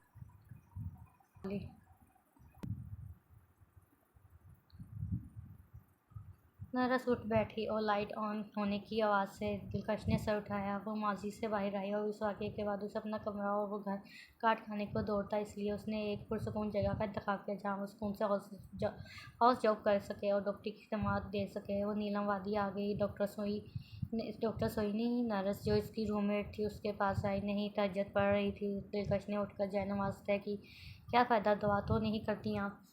नरस ने पूछा। अल्लाह बंद होठों की सुन लेता है। वो समी भी है, बसीर भी। दिलकश सोने के लिए लेट गई, मगर नींद का अता पता नहीं। दिलकश हॉस्टल में तनहा थी। कोई अपना नहीं था। बैरून मुल्क से वापस आकर उसे जो झटका लगा, वो मुश्किल ही सह पाई। बाप की कब्र वो पूछ रहा है। वो कब्र दिलकश के इंतज़ार में बसूदा हो रही थी। नीलम वादी आकर भी उसे बआसानी हाउस जॉब का मौका मिला, मगर असल झटका तब लगा जब स्थान भी यहीं मिला। दिलकश को अरूसा यूँ नहीं टहलते टहलते हसीन वादियों में मिली। वो कम उम्र थी, शादी के बाद इधर ही आई थी। अपने शौहर के मुतल्लिक बताते हुए उसकी आंखों की चमक दिलकश के दिल में हसरते जगा जाती। अपनी तबीयत में गैर मामूली फ़र्क उसने दिलकश से शेयर किया तो दिलकश को अंदाज़ा हुआ वो प्रेग्नेंट थी, मगर तफसीली चेकअप आपका मशवरा दिया और वही हुआ। आज भी वो फिर मिली और एक चेयर पर तनहा बैठी मुस्कुरा रही थी। फरोज़ी फराक में सफ़ेद चूड़ीदार पैजामा पहना था और खुद को एक सुरमई शाल में लपेटा हुआ था। सर्दी से चेहरा लाल हो रहा था। डॉक्टर साहबा, वो दिलकश को देखकर उठकर उनके गले लगी। दिलकश भी उससे मिलकर खुश हुई। कैसी हो? दिलकश ने पूछा। ठीक हूँ, बल्कि वो तो मेरा बहुत ख्याल रखते हैं, अरूसा शोहर के मुतल्लिक बोली। फिर दोनों साथ चेयर पर बैठी। तुम और उन्हें कहती हो, उनका नाम क्यों नहीं लेती हूँ? उषा बोली। क्या कहती हो? दिलकश ने पूछा। मलक साहब। अरूसा की बात पर दिलकश ने सर पीट लिया। अच्छी बात है। तुमने दोबारा आना है चेकअप के लिए? दिलकश ने बताया। हाँ ज़रूर। मैं आपको दिलकश आप ही कहूँ? और बोली। हाँ क्यों नहीं, दिलकश बोली। और बताइए अपने बारे में, उषा ने कहा। दिलकश सोच में पड़ गई। मेरा कोई नहीं है इस दुनिया में। दिलकश बोली। फिर आप शादी क्यों नहीं कर लेती? अरूसा ने पूछा। दिलकश ने इसे एक नज़र देखा, फिर नज़रें चुरा लीं। माज़ूर अगर आपको बुरा लगा, अरूसा बोली। नहीं, बस मैं अभी इंसानियत की खिदमत करना चाहती हूँ। शादी के लिए उम्र पड़ी है। दिलकश हल्का सा मुस्कुराई। वो तो है, मैं दुआ करूँगी कि आपको अच्छा इंसान मिले। उषा बोली। हाँ, मेरी माँ कहा करती थी कि औरत जितनी भी आज़ाद हो, जितना भी पढ़ ले, मगर अपने नसीब से नहीं लड़ सकती। दिलकश ने सर्द आँख भरी, जिसमें सर्दियों का दुख था। अपने बारे में बताओ, शौहर का ताल्लुक कहाँ से है? दिलकश ने पूछा। मेरा ताल्लुक एक तंग नज़र घराने से है जहाँ लड़कियों की तालीम उनकी आज़ादी को गलत निगाह से देखा जाता है। फिर भी मैंने मैट्रिक तक तालीम हासिल की। मेरे अलावा एक बहन और भाई वलायत में पढ़ रहा है। अरुसा कहता है। और बहन कहाँ है तुम्हारी? दिलकश ने पूछा। मेरी एक बड़ी बहन है जिसकी शादी एक शादीशुदा आदमी से हुई और उसका एक नौजवान लड़का था, मगर फिर भी मेरे माँ बाप को एक मकबूल रिश्ता लगा क्योंकि वो आदमी काफ़ी हैसियत वाला था। और उषा दुख से बोला, इतना जुल्म, बेटी को अब एक हक भी नहीं और बेटा वलायत में पड़ रहा है। तज्जुब है। दिलकश को हैरत हुई। हाँ, आप ही ने रो धो कर शादी तो कर ली मगर मुड़कर माँ बाप से ताल्लुक ना रखा। मैं कभी कभी सबसे चुप कर फ़ोन कर लिया करती थी। वो कहती कि वो खुश है क्योंकि उनके शोहर अच्छे हैं उनके साथ। पर उषा बोली, वो खुश है? हाँ वो खुश है, उनके शोहर भी अच्छे हैं, पहली बीवी भी अच्छी है, बस बेटा ज़रा बदतमीज़ है। बस फिर बाबा को फिर भी अकल ना आई। इन बेजोड़ रिश्तों से वो फिर भी बाज ना आए। फिर हमारे घर उनका आना जाना शुरू हुआ। वो मेरे बाबा की तरह फॉरेस्ट ऑफिसर था। फिर उन्होंने मुझे पसंद कर लिया। कोई माँ बहन का झंझट नहीं। माँ उनके पास नहीं रहती थी। वो अपनी माँ को पसंद नहीं करते थे। रुसा बोली, क्यों खैरियत? पता नहीं वजह उन्होंने नहीं बताई। शादी की रात सिर्फ इनके ताया के घर रही थी। उनके अगले दिन ही ट्रांसफ़र का पता लगा और हम अगले ही दिन यहाँ आ गए। रुसा ने कहा। अच्छा? दिलकश ने कहा। हाँ बस मेरी खुशनसीबी थी जो बैठे बैठा इतना अच्छा रिश्ता मिला। ये ना होते तो मेरी शादी भी किसी शादीशुदा आदमी से हो जाती है। रुसा ने दुख से कहा। बस उदास मत हो। बस मेरे शोहर हर वक्त चुप रहते हैं, मेरी खुशी में खुश होते हैं, मेरी खुशी का ख्याल भी रखते हैं, पर मुझे लगता है वो मुझसे कुछ छुपा रहे हैं। बच्चे का सुनकर भी एक लम्हे के लिए खुश हुए, फिर उदास हो गए। मुझे यकीन है बच्चे की पैदाइश पर वो ज़रूर खुश होंगे। रुसा एक और उम्मीद से बोली, इंशाल्लाह। दिलकश थी, आप मेरे घर ज़रूर आना। रुसा ने मुद्दू किया। क्यों? मैं अपने शोहर से मिलवाऊंगी। रुसा बोली, मैं उसे फंसा लूँगी। दिलकश हंसी। जैसे आपकी मर्ज़ी है। रुसा भी हंसी। चलो चेकअप के लिए आना, मैं चलती हूँ, ड्यूटी का टाइम हो रहा है। दिलकश ने हथेली पर लिपटी घड़ी को देखा, फिर चलती बनी। दिलकश ना चाहते हुए भी रुसा को सोच रही थी। वो कितनी मासूम थी और प्यारी भी। दिलकश का फ़ोन बजा। वह एक अननोन नंबर था। हेलो। दिलकश ने फ़ोन रिसीव किया। हेलो। वो आसान था। खैरियत? क्यों फ़ोन किया? दिलकश ने रुखा सा कहा। हम दोस्त हैं। अ, हम दोस्त हैं। क्यों फ़ोन किया? दिलकश ने बात काटी। क्या हो गया है? तुम कितनी बदल गई हो, इतनी अकड़ मेरी घुटी में है। दिलकश ने फिर बात काटी। ओह, बदली हो तुम? मैं नहीं बदली, वैसी ही हूँ। इसलिए अगर अपनी इज़्ज़त अजीज़ है तो मुझसे कम ख़ताब हुआ करो। दिलकश ने कहा। देखो जान, मेरे दिल में तुम्हारे लिए आज भी जगह है। हैरत है, इतनी रिजेक्शन के बावजूद। दिलकश तंजियम बोली। तुम खुद को समझती क्या हो? हसन का लहजा बदला। मैं खुद को कुछ नहीं समझती। हाँ मगर तुमसे बेहतर समझती हूँ। दिलकश ने मुस्कुराकर तीर चलाया। क्या मतलब? इकरा तुम्हारे लिए बेहतर रहेगी, तुम्हारे मूड की है। दिलकश हंसी। मैंने मशवरा नहीं मांगा। हसन तब कई याद, जबकि वो दिलकश को जेलस फील करवाने के लिए इकरा के करीब भटकता था। अगर मशवरा नहीं मांगा तो फतवा देने के लिए फ़ोन किया है। दिलकश ने कहा। हसन ने झट से फ़ोन काटा। चिप को टाइम पास करने के लिए फ़ोन करता है। दिलकश मुँह में बोली। वो फ़ोन रख दिया। दिलकश कॉरिडोर में रुसा के साथ टह रही थी। रुसा के जिस्म में वाजिया तब्दीलियाँ आ रही थी। वह कमर पर हाथ से टिकाए चल रही थी। मिस रुसा, तुम बेहतर हो। बच्चा भी ठीक है मगर डिलीवरी का कुछ नहीं कहा जा सकता, तो मैं ही उसे हैंडल करूँगी। तुम किसी और के पास मत जाना। दिलकश उसकी फ़ाइल सीने से लगाए उससे मुखातिब थी। अब मेरी ड्यूटी बाजू ख़त्म हो गए हैं, मैं चलती हूँ। ड्यूटी आवर्स ख़त्म हो गए हैं, मैं चलती हूँ। वो दोनों बाहर पहुँचे तो दिलकश ने कहा। रुकिए। रुसा ने रुका। हाँ बोलो। आप आज शाम मेरे घर आए। मैंने आपके लिए बहुत कुछ बनाने के लिए रखा हुआ है, प्लीज़ मना मत कीजिएगा, आपको सब अच्छा लगेगा। रुसा मैंने समाजत कर रही थी। तुम्हारे खलूस का बहुत शुक्रिया मगर मैं बहुत थकी जाती हूँ। यहाँ से जाकर खाना खाकर फ्रेश होकर सो जाती हूँ। मेरी माज़रत कबूल कर लो, प्लीज़ इनकार मत करें, मैं बहुत उम्मीद लेकर आई हूँ। आपसे मेरी डॉक्टर नहीं बल्कि मेरी पहली और आखिरी दोस्त हो। इसे दियारे यार में। रुसा ने कहा। मेरी जान, इस हालत में इतनी मशक्क़त करने की क्या ज़रूरत थी? दिलकश बोली। ये छोड़िए, बताया कि आना है कि नहीं? रुसा बोली। मेरी जान, मजबूरी। प्लीज़, आज मेरी शादी की सालगिरह है। क्या? बहुत बहुत मुबारक हो। फिर तो मैं तुम्हें अपने शौहर के साथ ये क्वालिटी टाइम स्पेंड करना चाहिए ताकि मैं ख्वाब में हड्डी बनूँ, ना कि मैं ख्वाब में हड्डी बनूँ। दिलकश हंसी। हरगिज़ नहीं, बस मैं खाने की दावत दे रही हूँ और यह सफ़ेद कफन पहन कर नहीं आना, अच्छा सा बन कर आना, सहेलियों की तरह। और उसका छोटी बहनों की तरह कह रही थी। अच्छा बाबा, अब रोने ना लग जाना। लिखो एड्रेस। दिलकश ने हाथ में पकड़ाई फाइल अरूसा को दी। अरूसा ने पेन लेकर ड्रेस लिख दिया। शुक्रिया। अरूसा ने खुशी से दिलकश को गले लगाया। दिलकश की आंख खुली। शाम के 6 बज रहे थे। बोझल आंखें खुलने से इनकारी थीं। दिलकश ने तकिए के नीचे पड़े मोबाइल में वक्त देखा। डॉक्टर सो जाए, बहुत तेज़ बुखार है आपका, रूममेट नर्स बोली। वो मुश्किल होंठ हिलाए बोली, फिर उठ बैठी। उसे अरूसा याद आई जिसने वो वादा कर चुकी थी। सो जाए ना। नर्स उसके पास आई। नाज, मुझे पानी पिला दो। दिलकश ने उसका नाम लिया, फिर घुटनों के गिर्द बाजू फैलाकर सर छुपा लिया। नाज ने साइड टेबल से जग में से गिलास में पानी डाला और उसे पकड़ाया। उसने एक सांस में पानी पी लिया। डॉक्टर, आप जब से अस्पताल से आई हैं, खाना भी नहीं खाया, बस आकर सो गई, फिर ये बुखार। नाज बोली, रहने दो मुझे। दिलकश बेड से उतरी। मैं किसी डॉक्टर को बुला दूं? फिलहाल आपको आराम की ज़रूरत है। नाज बोली, नहीं, मैं किसी से वादा कर आई हूँ। वह वाशरूम की तरफ बढ़ी। तो क्या होता है? नाज बोली, वह बाथरूम की चौखट पर रुकी। इंतज़ार की अज़ियत से वाकफियत रखने वाले जानते हैं कि वादों से मुकर जाने के बाद दिलों पर क्या बीतती है। मेरी पेशेंट ने मुझे अपनी शादी की एनिवर्सरी पर बुलाया है। बड़ी बहन समझकर उसके पास 2 घड़ी रुक जाऊंगी, उसे अच्छा लगेगा। दिलकश बाथरूम में चली गई। दिलकश ने पर्स में फ़ोन रखा और वहीं बेड पर छोड़कर दराज कद आईने के सामने रुकी और अपना जायज़ा लिया। महरून कामता सूट पहने हुए, जिस पर गोल्डन कामता और गोल्डन ही चूड़ीदार पजामा पहना हुआ था। हल्की सी जूली पहने गोल्डन नेट का दुपट्टा सर पर लेकर उसने पर्स पहना और गोल्डन।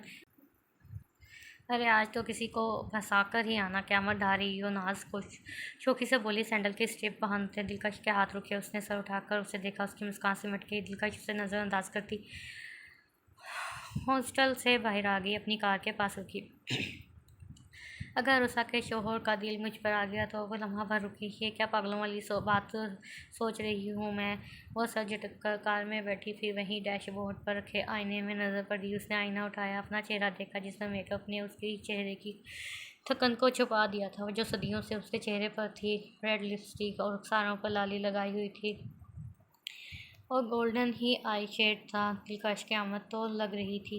नाज ने कुछ गलत ना कहा था। दिलकश ने डैशबोर्ड पर रखे टिश्यू बॉक्स से कुछ टिश्यू निकाले, फिर अपने चेहरे का मेकअप उतारा और जब मेकअप उतर चुका तो बस परत से गुलाबी हल्की सी लिपस्टिक ने लगाई। अपनी हालत बेहतर देखकर फिर उसने कार स्टार्ट कर दी और रुसा खिल के एड्रेस पर पहुंची। घर बाहर से खासा फितरत के करीब लग रहा था। हर तरफ फूल पौधे थे। दिलकश कार से उतरी और परस पहनकर घर की तरफ पड़ी। बेल बजाई आई। रुसा ने घर के अंदर से हाँक लगाई। दिलकश ने वक़्त देखा, रात का खाने का टाइम हो रहा था। शायद रुसा किचन में मौजूद थी। उसने दरवाज़ा खोला। अरे डॉक्टरानी साहिबा, वो हैरान भी थी और खुश भी। मुझे लगा आप नहीं आएंगी। रुसा उसे अंदर ले आई। अरे तुमने इतना खलूस से कहा था, कैसे ना आती। दिलकश ने कहा। वो दोनों ड्राइंग रूम में आए। बहुत बहुत शुक्रिया। जी नहीं, शुक्रिया की कोई ज़रूरत नहीं, मुझे खाना भी खाना है। दिलकश लाड से बोली। रुसा हंसी की। जी क्यों नहीं, पहले चाय या नहीं खाना। दिलकश ड्राइंग रूम में सोफे पर टांग चढ़ा कर बैठी। जी ज़रूर। रुसा चली गई। दिलकश बैठे बैठे पूरे ड्राइंग रूम पर नज़र दौड़ाने लगी। रुसा पानी लाई। अरे ये क्या, ये मेहमानों वाला सलूक मत करो, बल्कि बोलो डॉक्टर साहबा मेहमान नहीं हो, आकर किचन से पानी पी लो। दिलकश उठकर बोली और हंसी। अल्लाह ना करे जी, मैं तो आपको हर चीज़ ट्रे में पेश करना चाहती हूँ। और रुसा बोली, अब चलो किचन में तुम्हारा हाथ बटा दूँ। दिलकश बोली, ना जी हरगिज़ नहीं, मेरे बंदे ने सब करवा दिया है। रुसा हंसी। सच में? दिलकश ने पानी पीकर फिर हैरत से कहा, जी हाँ, और ये घर की नफासत और सफाई भी उन्हीं की बदौलत है, वरना अब जब से उम्मीद से हुई हूँ एक वक्त का खाना और 2 रोटियाँ बनाकर थक जाती हूँ और सब कुछ देखते हैं। सच बताऊँ, काम से थक कर आते हैं तो बर्तन भी धो देते हैं, ये तो जुल्म है। दिलकश हंसी। आप तैयार होकर नहीं आई हैं। रुसा ने मेकअप के नाम पर लिपस्टिक देखकर मुंह बना लिया। अरे बाबा, मैं इतना मेकअप ही नहीं करती। दिलकश बोली। ये झूठ हुआ फिर तो। रुसा सोफे पर बैठी तो दिलकश उसके बराबर में बैठी। झूठ क्यों, सच बोल रही हूँ। दिलकश बोली। दवाइयाँ तो वक़्त पर ले रही हो ना। दिलकश ने पूछा। ये डॉक्टर तो फजूल में इतनी दवाइयाँ। एक शख्स ड्राइंग रूम में दाखिल हुआ था आज, मगर दिलकश को देखकर ठहरा, बल्कि ये कहना बेहतर होगा कि उसकी ज़ुबान ने उसका साथ छोड़ दिया। दिलकश भी बेयकीनी की कैफियत में उसे देख रही थी। ये मेरे शौहर हैं, मलक मोइज़ असगर। ये अरुसा ने खड़े होकर तारीफ़ कराया। दिलकश उसकी संग दिल को कैसे ना पहचानती। और ये डॉक्टर साहबा हैं ये। अरुसा ने मोइज़ से कहा और वो वहाँ से चला गया। उन्हें क्या हो गया है? 1 मिनट में आई। अरुसा उसके पीछे गई। दिलकश ने मुंह पर हाथ रखकर सिसकियों की आवाज़ रोकी। उसका ज़ब्त का बंधन टूटा। वो रो पड़ी। क्या हुआ? अरुसा मोइज़ के पीछे किचन में आई। अरुसा, जाओ यहाँ से, वो गुस्से से बोला। आप अरुषा क्यों बोल रहे हैं? आप तो प्यार से परी कहते हैं। जाओ जाओ, अकेले छोड़ दो मुझे, मोइज़ ने कहा। मोइज़, आप ऐसा क्यों कर रहे हैं? डॉक्टर साहबा क्या सोचेंगी कि मैंने इतनी मिन्नतें करके बुलाया और आप उनके सामने मुंह फुलाकर बैठ जाएं? अरुषा ने मुंह बना लिया। तो और क्या करूं? मोइज़ ने गहरा सांस लेकर कहा। आप उन्हें सलाम तो करें, वो केक भी काटें। तुम खुद ही काट लो, केक काट लो, मैं जा रहा हूँ। मोइज़ बाहर जाने लगा। अगर आप बाहर गए तो मैं भूखी सो जाऊंगी। अरुषा मुंह फुलाकर एक तरफ रुक कर खड़ी हुई। मोइज़ उसके पास आया, उसके कंधों से पकड़कर अपना रुक किया। ये क्या बिला वजह की जिद है? मोइज़ ने प्यार से कहा। मेरी मर्ज़ी, अभी तक मुंह बनाया हुआ है। अच्छा, मैं आ रहा हूँ, चलो। मोइज़ ने हार मान ली और रुसा के साथ बाहर आया। दिलकश ने जल्दी से आंसू पहुँचे। डॉक्टर साहबा, खाना लगा दूँ? रुसा ने पूछा। नहीं, मैं जा रही हूँ। दिलकश उठी। मेरी खातिर रुक जाएं। मोइज़ ने ना जाने किस एहसास के तहत ऐसा कहा। वो खुद भी ला इल्म था। दिलकश उसकी हरदर्मी पर उसे हैरत से देख रही थी। हाँ ना, रुक जाएं। रुसा भी बोली। दिलकश ने कोई जवाब ना दिया। मैं खाना लगाती हूँ। और रुसा चली गई। दोनों को तनहा छोड़कर दिलकश मोइज़ को खामोशी से देख रही थी। वह सर झुकाकर बैठा था। कैसे हिसाब दूँ इन सालों का? मोइज़ बोला। 9 सालों का। दिलकश ने दांत पीसकर कहा। हाँ, 9 साल। तुम तो तुमने तो गिनने की भी तौफीक ना की। मैंने कितने साल तुम्हारे इंतज़ार में सर्फ कर दिए। दिलकश बोली। ये सब मेरी मर्ज़ी से नहीं हुआ। मोइज़ दस्तबरदार हुआ। तो क्या मैं अपनी मर्ज़ी से हूँ इस हाल में? ना जिंदा हूँ ना मुर्दा। दिलकश की आवाज़ से लग रहा था उसके आंसू दिल पर गिर रहे हैं। वो मोइज़ के सामने रोना नहीं चाहती थी। मुझे पता है इंतज़ार तकलीफ़दा है, और इससे ज़्यादा ये एहसास तकलीफ़दा है कि कब तक रहेगा। और ये इंतज़ार तो मेरी तरफ से ये रिश्ता ख़त्म कर लेती किसी और से शादी की नहीं थी, बात अहद की थी। तुम मुझसे निकाह पर राज़ी नहीं थे तो ऐन वक़्त पर शादी से इनकार कर लेते। तुम तो मर्द थे और बाशऊर भी। दिलकश का सब जवाब दे चुका था। उसकी आँख से आंसू गिरा। प्लीज़ मत रो, प्लीज़। मैं नहीं चाहता कि परी को कुछ पता चले। वो दिल बराश्ता हो जाएगी। उसकी हालत ठीक नहीं। मैं कोई खतरा मोल नहीं ले सकता। खतरा? मुझे अंधेरों में झोंक कर अब भी खतरे का डर है। दिलकश की आवाज़ ऊँची हुई। फॉर गॉड सेक, आहिस्ता बोलो। मोइज़ के लहजे में मिन्नत समाजत थी। दिलकश चुप हो गई और मुंह मोड़ लिया। रुसा वहाँ आई। क्या बातें हो रही हैं? रुसा ने पूछा। बस तारुफ हो रहा है। दिलकश ने झट से आंसू पहुँचकर दो मैनी अल्फाज में कहा। अच्छा, चले मैं ही बता देती हूँ। ये मलक मोइज़ असगर हैं, यहाँ फॉरेस्ट अफसर हैं। मेरे बाबा भी इसी फील्ड में थे तो इनका मिलना जुलना था। उन्होंने मुझे पहली बार देखने के बाद ही शादी का फैसला कर लिया और बाबा ने भी ये रिश्ता कबूल कर लिया। और उनके कोई नहीं सिवाय एक माँ के, वो भी सिटी एरिया में रहती हैं। अरसा बोली। दिलकश मोइज़ की तरफ देख रही थी जो नज़रें चुराए बैठा था। चलें, अगर खाना लग गया, मोइज़ ने अरुषा से कहा। उसने हाँ में सर हिलाया। सब खाने की टेबल पर आ गए, मगर ऐसी सूरत हाल में कोई काफिर ही होता जिसके गले से नवाला उतर जाता। जैसी काफिर दिलकश की थी वैसे मोइज़ की भी थी। अरुषा ने खाना सर्व किया, मगर मोइज़ चलने वाले वो मुश्किल खाकर उठ गया, चला गया। शायद उन्हें नींद आ रही है, मैं इन्हें दवा दे दूँ वरना भूल जाते हैं। अरुषा उठी। दवा? दिलकश ने सवाल किया। जी, वो काफ़ी अरसे से डिप्रेशन का शिकार हैं। उन्हें पैनिक अटैक भी होते हैं। कभी कभी गुस्से में आकर चीज़ें तोड़ देते हैं। बेतहाशा गुस्सा आ जाता है, काबू में नहीं आते। कई कई कभी हफ्तों चुप रहते हैं। साइकाट्रिस्ट को दिखाया है, इनकी दवाइयों से कंट्रोल में रहते हैं। डॉक्टर कहते हैं इन्हें शादी से कबल की का डिप्रेशन है। क्या परेशानी है? कभी इन्होंने शेयर नहीं किया। रुसा ने तफसील से बताया। दिलकश के अंदर एक दुख जिंदा हुआ। वह सर झुकाकर प्लेट के चावलों में चम्मच चला रही थी। रुसा वहाँ से चली गई। मैं इस कमरे में परेशानी के आलम में टहल रहा था। क्या हुआ? ठीक है से खाना क्यों नहीं खाया? रुसा ने पूछा। मेरी जान, तुम खाना खा लो, मुझे भूख नहीं है। और अपने मेहमान को देखो। मोइज़ ने कहा। साफ साफ क्यों नहीं कहते कि मेरी मेहमान से जल रहे हैं? सारी तवज्जो उससे मिल रही है। रुसा ने छेड़ा। नहीं, तुम जाओ और चाय भिजवा देना। आपकी गोलियां आज नहीं ले सकता। तुम जाओ और चाय भिजवा दो। अच्छा, ठीक है। मेहमान चली जाए फिर हम केक काटते हैं। मैं नहीं चाहती हमारी शादी की सालगिरह बोरिंग गुजरे, क्योंकि आपने तो मेहमान को देखकर मुंह बना लिया। और रुसा वहाँ से चली गई। मैं तुम्हें चाह कर भी नहीं बता सकता मैं किस तकलीफ़ में हूँ। मेरी वजह से एक लड़की की ज़िंदगी बर्बाद हो रही है। इतने वक्त से मैं जिस एहसास से जुर्म में मुबतला हूँ वो आज मेरे सामने आकर खड़ा हो गया। दिलकश को मैं इतने अरसे से देखा। आखिरी बार मैंने उसे निकाह के जोड़े में देखा था। वही मासूमियत आज भी उसके चेहरे पर है। वो जब 17 साल की थी, मगर आज वो मुकम्मल मुकम्मल औरत है। दिलकश खाने की टेबल से उठी। अरे, आप तो बैठे हैं। रूसा वहाँ आई। अरे नहीं, बहुत देर हो रही है। दिलकश ने घड़ी देखी। आप थोड़ी देर तो बैठे। आप मोइज़ के रवैये से बुरा ना मनाइएगा। पता नहीं उन्हें आज हो क्या गया है। वो तो ऐसा कभी नहीं करते। रुसा ने कहा। नहीं, मैंने बुरा नहीं बनाया। खुदा हाफिज़, टेक केयर हो। रुसा के गले लगकर रुखसत हुई। बैग हाथ में पकड़े वो घर से निकले। वो कार में बैठकर स्टेयरिंग पर सर रखकर फुट फुट कर रो पड़ी। इतना बड़ा इंकशाफ। दिलकश ने अपने आंसू पोंछे और कार स्टार्ट कर ली। मुइज़ खिड़की में खड़ा ये मंजर देख रहा था। उसे सांस था कि दिलकश के दिल पर क्या गुजरी। दिलकश ने सुबह उठने की कोशिश की पर ना उठ सकी। नमाज भी कज़ा हो गई। नाज ने उसका टेम्परेचर चेक किया और जो बहुत तेज़ था। नाज ड्यूटी पर जाने से पहले वार्डन को ताकीद कर गई कि वो जागते ही नाश्ता करवा दे, दवा दे दे, फिर वो हॉस्पिटल जाकर डॉक्टर को भेज देंगी। नाज के चले जाने के बाद दिलकश को 10 बजे होश आया। वार्डन ने उसे नाश्ता करवाया, दवा दी और फिर वो सो गई। नाज रिसेप्शन पर खड़ी थी। यार डॉक्टर फरहान इतना लेट तो कभी नहीं हुए। बेचारी डॉक्टर कार में तप रही है। डॉक्टर फरहान का फ़ोन भी नहीं लग रहा। वो रिसेप्शन से बोल रही थी तभी वहाँ मुइज़ आया। एक्सक्यूज़ मी सिस्टर, उसने मुखातब किया। जी, नाज ने जवाब दिया। डॉक्टर दिलकश, उनकी तबीयत अपसेट है, वो छुट्टी पर हैं, आप कल की अपॉइंटमेंट लिखवा दें। नाज ने पेन पकड़ा। नो, मैं उनका कज़न हूँ, मुइज़ नाम है मेरा। आप उनकी रेजिडेंस का एड्रेस लिखवा दें। अभी मेरा उनसे मिलना ज़रूरी है। मुइज़ ने कहा। ओके मिस्टर मुइज़, बट हमें अलाउ नहीं किसी की पर्सनल इन्फो देना। नाज ने कहा। ओके नो प्रॉब्लम, आप मेरी तरफ से उनकी तबीयत का पूछ लेना, मैं कल आ जाऊँगा। मुइज़ चला गया।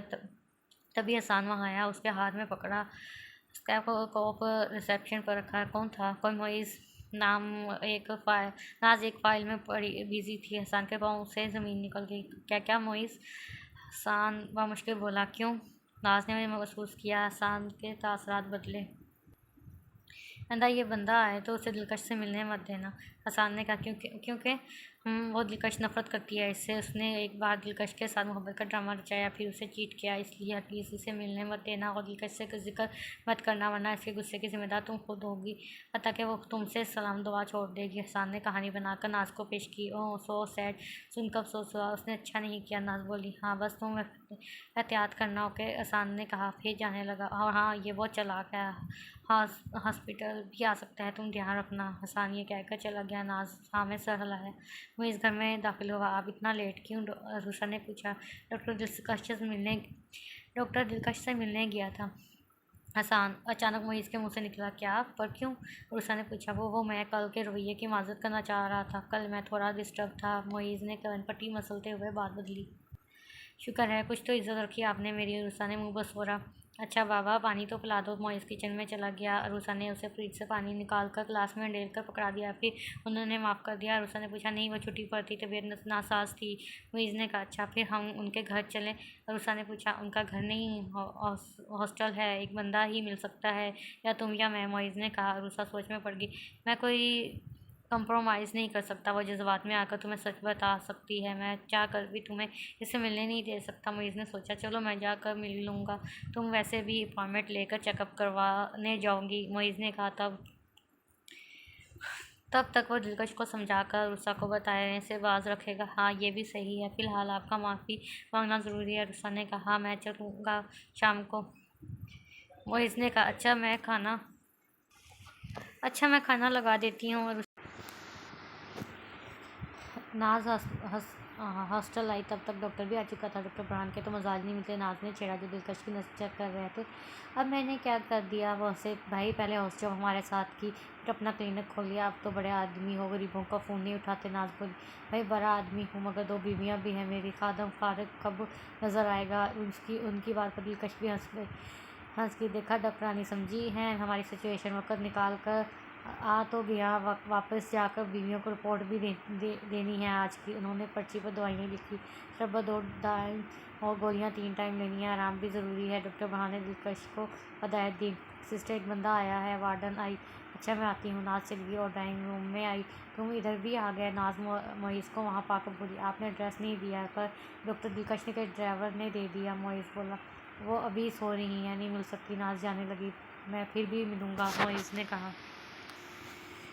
तुम्हें बात एक बार समझ नहीं आई? डॉक्टर तुम्हारा नाम सुनकर भड़क उठी। नफ़रत करती है तुमसे, नफ़रत। नाज़ ये कहकर चली गई। मुइज़ सख्ते में चला गया। मुइज़ कार ड्राइव कर रहा था। अपने दुख को छुपाने के लिए उसने सॉन्ग प्ले किया।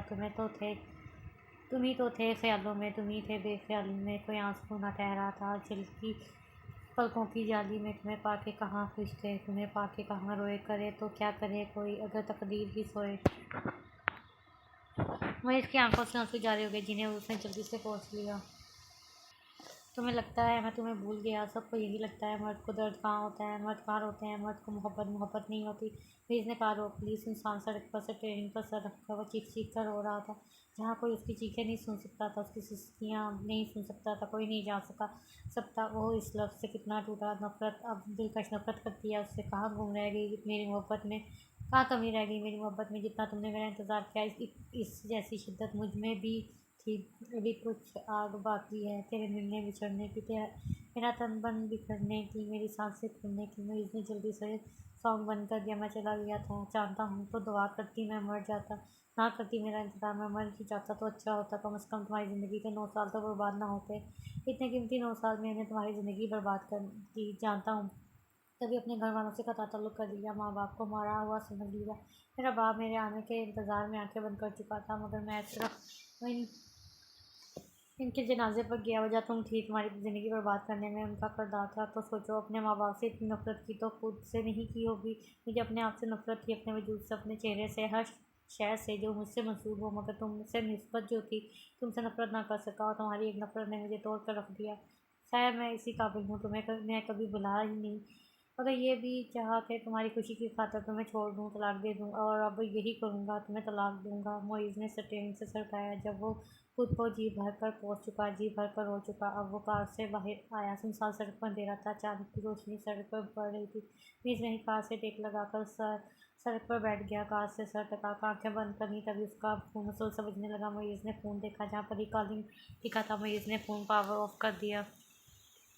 कॉल उठा लिए लिए प्लीज़ कॉल उठा ले। अरुषा कॉल करते करते थक चुकी थी, मगर मुसलसल बन जा रहा था। उषा ने वक़्त देखा, रात के 12 बज रहे थे। फिर उसने कुछ सोचकर दिलकश को फ़ोन लगाया। अब खबरदार तुमने बेपरवाही की तो अपनी तबीयत के हवाले से। नाज ने दिलकश को डांटा और गोलियां निकाल कर पकड़ाई। तभी दिलकश का फ़ोन बजा। Excuse me. दिलकश ने फ़ोन उठाना चाहा। नो, पहले गोलियां खा लो। नाज ने फ़ोन हाथ में लेकर कहा। प्लीज़। दिलकश ने फ़ोन खींचा। वो अरुषा की कॉल थी। दिलकश ने फ़ोन उठा लिया। डॉक्टर साहबा, वो मेरे शौहर आपकी तरफ नहीं आए थे, अभी तक वापस नहीं आए। आपकी ही तरफ है अभी भी। वो परेशानी के आलम में पूछ रही। नहीं तो क्या? फिर किधर है? उनकी तबीयत भी ख़राब हो जाती है, आप उसे ढूंढें प्लीज़। वो किधर है? अरुषा रोने लगी। अच्छा अच्छा, मैं देखती हूँ, तुम मत रो। दिलकश ने फ़ोन रखा और नाज की तरफ देखा। क्या हुआ? नाज ने पूछा। मुइज़ यहाँ आया था। मुइज़ कौन? कौन? उसकी लड़खड़ाती ज़ुबान सारे जवाब दे चुकी थी। दिलकश मुट्ठी में मौजूद गोलियां फर्श पर फेंक कर चली गई। रुको, तुम्हारी तबीयत ठीक नहीं। नाज ने रोका। तुम्हें किसने हक दिया? किसने कि तुम मुइज़ को मुझसे मिलने से रोको? तबीयत ख़राब थी मेरी, मरी नहीं थी।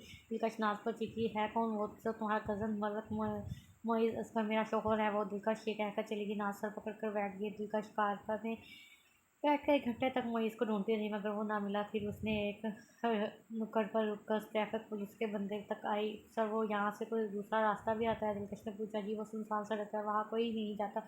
मगर आपको क्यों जाना है? उन्होंने इसी टर्न की तरफ इशारा करके कहा। किसी अपने को ढूंढना है। दिलकश ने मुस्कुराकर कहा। फिर कार उसी तरफ बढ़ा दी। 2 मिनट के बाद ही उससे वो नज़र आ गया। वो कार से टेक लगाकर बैठा हुआ था। दिलकश की कार ऐन उसके सामने रुकी। मोइज़ उठा। दिलकश कार से बाहर आया। उसे गुस्से से देखने लगी। मुझे तकलीफ देने का नया तरीका। तकलीफ तुम्हें मेरे होने ना होने से फ़र्क नहीं पड़ता, पड़ना भी नहीं चाहिए। मैं तो सरापा ख़ता हूँ, तुम्हारा मुजरिम हूँ, तुम्हें मुझसे नफ़रत है। मोइज़ ने कहा। दिलकश उसके ऐन सामने खड़ी हुई। मैं तुमसे नफ़रत करूँगी? इतना इख्तियार तो मैंने कभी खुद को नहीं दिया। मैं तो जोगन बनकर आखिरी सांस तक तुम्हारा इंतज़ार करूँगी। कोई ज़रूरत नहीं तुम्हारी हर अजियत की वजह मैं हूँ। इस मसले को जड़ से ख़त्म कर दूँ मैं तुम्हें अपने होशो हवास में। अगर तुमने मज़ीद एक और लफ्ज़ कहा तो मैं यहीं खड़े खड़े अपनी जान ले लूँगी। दिलकश चीखी। चाहती क्या हो तुम? मोइज़ ने उसे बाजू से पकड़कर झिझोड़ा। मैं क्या चाहती हूँ? अच्छा सवाल है, मगर अपने हर सवाल का जवाब तुम खुद हो। दिलकश ने कहा। वो लड़की तो कह रही थी तुम मुझसे नफरत। इसने कहा तुम ईमान ले आए, तुम भूल गए, तुम्हारे नाम पर मेरी देखती आंखें भूल गए, तुम्हें देख कर तरफ जाना भूल गए। इंतज़ार की अजियत, पहले ये इंतज़ार सिर्फ 9 साल का था, अब देखो तुम्हारे बच्चे की पैदाइश के अगले ही दिन ये इंतज़ार 10 सालों का हो जाएगा। हाँ, जिस रोज़ तुम्हारा बच्चा इस दुनिया में आँख खोलेगा, इस रोज़ 10 साल हो जाएगा। उस इंतज़ार को तुम अपनी बीवी के साथ मिलकर जश्न मनाना। मगर पता है पिछले 9 सालों में और इस आखिरी साल में क्या फ़र्क है? दिलकश उससे दूर बैठ कर कहकर खड़ी हो गई। पीठ कर खड़ी हो। क्या फ़र्क है? इस साल में समझी, समुंदर किनारे प्यासे का दर्द तुम अगर एक अजनबी की तरह और एक अब इस इंतज़ार का कर बढ़ गया। अब इंतज़ार करूँगी मगर तुम्हें सामने पाकर देखना मेरी अज़ियत अब ने मुनाज़िल तय कर रही हूँ। दिलकश हंसी, मैं तुम्हारी आसानी करना चाहता हूँ। जैसे तुम अब उसे आसानी कह रहे हो, मैं इसे मौत कहती हूँ। मुझे तलाक देने से अच्छा है तुम अपने हाथों से मुझे मार दो, मेरी जान ले लो। दिलकश रोने लगी। मोइज़ ने उसे गले लगा लिया। प्लीज़ मत रो, सिर्फ हल बता दो। मोइज़ ने कहा, हल ही तो नहीं मेरे पास। दिलकश ने रोते हुए कहा, तो ठीक है, तुम चाहती हो तलाक ना दूँ तो अपने बच्चे की पैदाइश के बाद चला जाऊँगा यहाँ से। चले जाओ, यही तो आता है तुम्हें। पैर नकाब करके चले गया। फिर वो खत भिजवा कर चले गए। अब मिलकर चले जाओ। तो दिलकश ने उसे एक झटके से खुद से दूर कर दिया और दुख से कहा, क्योंकि इसके अलावा कोई हल नहीं। ठीक है, चले जाओ। दिलकश कार के पास पहुंची। मुझे माफ़ कर देना, तुम्हारा कसूर नहीं, ये सब मेरा मुंतखब करदा है। दिलकश कार में बैठकर रिवर्स करके चली गई। मोइज़ खड़े होकर देखता रह गया जब तक वो नज़रों से गायब ना हो गई। दिलकश रूम में पहुंची जहाँ नाज शक्ल काट रही थी। तुम्हें किसने कहा मोइज़ को ये सब कहो? ऐसे ही नाज ने नजरें चुराई। बताओ, दिलकश ऊंची आवाज़ में बोली। हसान ने कहा, तुम मोइज़ से नफरत करती हो। नाज ने कहा। दिलकश ने लज्जा मुस्कुराई। इस 2 टके के इंसान से क्या एक्सपेक्ट किया जा सकता है? दिलकश गुस्से से वहाँ से चली गई। आप कहाँ चले गए थे? रूसा मोइज़ को घर आता देखकर उससे लिपट गई। तुम सोई नहीं? मोइज़ उसे नज़रअंदाज करके कमरे में चला गया। रूसा उसके लिए पानी लाई। वो बेड पर सर झुकाए बैठा हुआ था। ये ले रूसा, ये ले। रूसा ने पानी पकड़ाया। मोइज़ ने उससे एक नज़र देखा, फिर पानी लेकर 2 घूंट पीकर साइड टेबल पर रख दिया। आप रोए हो? रूसा ने उसका चेहरा हाथों में लिया। नहीं। मोइज़ ने उसके हाथ चूमे। फिर क्या हुआ है? आपकी आंखें? रूसा उसके पास बैठी। मेरी आंखें हैं ही ऐसी। मोइज़ हंसा। कुछ तो बोले खुदारा, ये दर्द बयान कर दें जो आपको अंदर ही अंदर ख़त्म कर रहा है। रूसा ने उसका हाथ मजबूती से पकड़ा। मैं तो सबका गुनहगार हूँ। दिलकश का, तुम्हारा, अपने बच्चे का, सबका। मोइज़ ने दिल ही दिल में कहा, मुझे नींद आ रही है। मोइज़ लेट गया। ठीक है, आप सो जाएं। रूसा ने उसे कहा, फिर चली गई। थोड़ी देर बाद आई। वो वहीं भूतों समेत सो चुका था। रूसा ने सूखा सांस लिया। वो कभी कभी ही नींद की गोलियों के बगैर सो जाता। आज भी वही खास नींद था। रूसा ने उसके जूते उतारे, फिर उसके ऊपर रज़ाई दुरुस्त की, फिर उसके सराहने बैठी। आपने मुझे कभी अपना नहीं समझा ही नहीं, वरना आप कभी अपने अंदर इतना दुख ना पाल रहे होते जो दिन ब दिन आपको अजियत के सिवा कुछ नहीं देता। रूसा ने उसके बालों में हाथ फेरते हुए कहा। नाज ने हसान को सब बता दिया। दिलकश हसान को नज़रअंदाज कर रही थी मगर उसे अकेला पाकर उसे सन्नाटेदार थप्पड़ मारा। तेरी इतनी हिम्मत! इससे पहले को आगे बढ़ता दिलकश बोली, तुम जैसे घटिया इंसान से हर चीज़ रिस्पेक्ट की जा सकती है। तुम्हारी इतनी मजाल कि तुम मोइज़ को बदनाम करो। दिलकश गुस्से में बोली, तो उस 2 टके के आदमी के लिए वो 2 टके का नहीं, तुम 2 टके के हो। दोबारा मोइज़ के लिए एक भी गलत लफ्ज़ इस्तेमाल मत करना, वरना औरत होकर मुझे धमकियाँ दे रही हो। जानती नहीं हो मैं बआसानी तुम्हारी इज्जत ख़राब कर सकता हूँ। हसन शैतानी मुस्कुराहट के साथ बोला, जो मर्द औरतों को डराते हैं वो मर्द ही नहीं होते, और एक ना मर्द से मैं नहीं डरती। दिलकश ने कहा। हसन की मुस्कुराहट सिमट गई। उसने दिलकश का बाजू मजबूती से पकड़ा। छोड़ो मुझे, जानवर। दिलकश को तो तकलीफ हो रही थी। तुम समझती क्या हो खुद को? तुम्हारा शोहर तो तुम्हें एक रखेल भी नहीं बनाना चाहता। बकवास बंद करो अपनी। तुम होते कौन हो मेरे और मेरे शोहर के इस रिश्ते को गंदा करने वाले? हाँ हाँ, मैं कौन हूँ? पूरे अस्पताल को बताया तुम्हारा शोहर तुम्हें ना अपनाना चाहता है ना छोड़ना चाहता है। हंसी आती है मुझे तुम्हारी बेबसी पर। आसान सा। दिलकश ने एक झटके से बाजू छुड़ा लिया। तुम जैसे घटिया इंसान को मैं सफाइयाँ नहीं दूंगी कि मेरे शोहर से मेरा क्या ताल्लुक क्या है। तुम्हें और इन हॉस्पिटल वालों को जो सोचना है वो सोचते रहें। उनकी सोच को मैं अपनी जूती के नीचे रखती हूँ। दिलकश गुस्से से कहती चली गई। हसन लाजवाब होकर गुस्से से वहीं से चला गया। दिलकश अपने कैबिन में मौजूद थी। वो तो खुद मरीज बन चुकी थी। किसी का क्या इलाज करती। नर्स दिलकश के रूम में आई। वो पेशेंट आई है। नर्स ने कहा, उसे कहो कल आ जाए। वो दिलकश ने फाइल समेटते हुए मसरूफ़ अंदाज में कहा, वो रूसा नाम बता रही है। नर्स ने कहा। दिलकश ना सिर्फ चौंकी बल्कि उठ खड़ी हुई। मैं जा रही हूँ, मेरी ड्यूटी आवर्स ख़त्म हो गए हैं, दिलकश ने कहा, और कमरे से बाहर आई। रूसा को देखकर नज़रअंदाज कर जाने लगी। डॉक्टर साहबा क्या हुआ? पर ये रूसा के ने उसका रास्ता रोका। कुछ नहीं। फिर आप क्यों मैं बहुत थकी हुई हूँ, फिर बात कर लेती हूँ, तुम कल आ जाना, दिलकश ने कहा। रूसा ने भी हाँ में सर हिलाया। दिलकश चली गई और रूसा घर वापस आई। मुझे उसका मुझे पति कहाँ रह गई थी। मुझे उसके पास आया, कहीं नहीं। रूसा को सोफे की तरफ बढ़ी। बैठो। मुझे ने सारा देकर बैठाया। पानी पियोगी? आप डॉक्टर साहबा को जानते हैं? और रूसा का लहजा अजीब था। तुम्हें ऐसा क्यों लगा? मोइज़ ने नजरें चुराई। आप मुझे बेवकूफ़ समझते हैं, रूसा ने कहा। मोइज़ मुस्कुराया। तुम्हें पता है मेरी ख्वाबों की शहज़ादी कैसी थी? मोइज़ ने कहा। कैसी? रूसा ने पूछा। ऐसी। मोइज़ ने रूसा की तरफ इशारा किया। आप फिर मुझे बेवकूफ़ बना रहे हैं। मुझे बेवकूफ़ी ही चाहिए थी। मोइज़ ने कहा। आप क्यों? रूसा बोलते बोलते रुकी, क्योंकि वहाँ एक खतून आई जिसे देखकर मोइज़ जाने लगा। मैंने उन्हें बुलाया है, रूसा ने कहा। मोइज़ ने उससे घूरा। बेटा कब तक नाराज़ रहोगे? वो खतून साबरा बोली। आखिरी सांस तक मोइज़ ये कहकर चला गया। आंटी रुसा उनके पास है, मेरी प्यारी बेटी। उन्होंने रुसा को गले लगाया। आप आए। रुसा ने उन्हें बिठाया। अच्छा हुआ तुम मुझसे नाराज़ नहीं। साबरा ने रुसा के हाथों को हाथों में लिया। भाई बेटी माँ से नाराज़ हो सकती है पर बेटा तो हो सकता है। साबरा ने चिकवा दिया। छोड़े इसे, आप मोइज़ की माँ है, मेरे लिए मेरी माँ जैसी। रुसा ने कहा वो तो मेरी सूरत भी नहीं देखना चाहता। साबरा ने कहा फिक्र न करें, वो इतनी दूरी से आई है, बच्चे की पैदाइश के बाद ही जाना है। रुसा ने जिद की। मगर मोइज़ मुझे बर्दाश्त कर लेगा? उन्होंने सवाल किया। आप अपना दिल बुरा ना करें, वो कुछ नहीं कहेगा। रुसा ये कहकर चली गई। मैंने 2 ज़िंदगियाँ बर्बाद की हैं, मेरे बच्चे की मासूमियत छीन कर उसे ज़हनी मरीज़ बना दिया, गुनहगार बना दिया। मुझे तो अल्लाह माफ़ नहीं करेगा, फिर मेरा बेटा कैसे माफ़ करेगा? साबरा ने दुख से सोचा।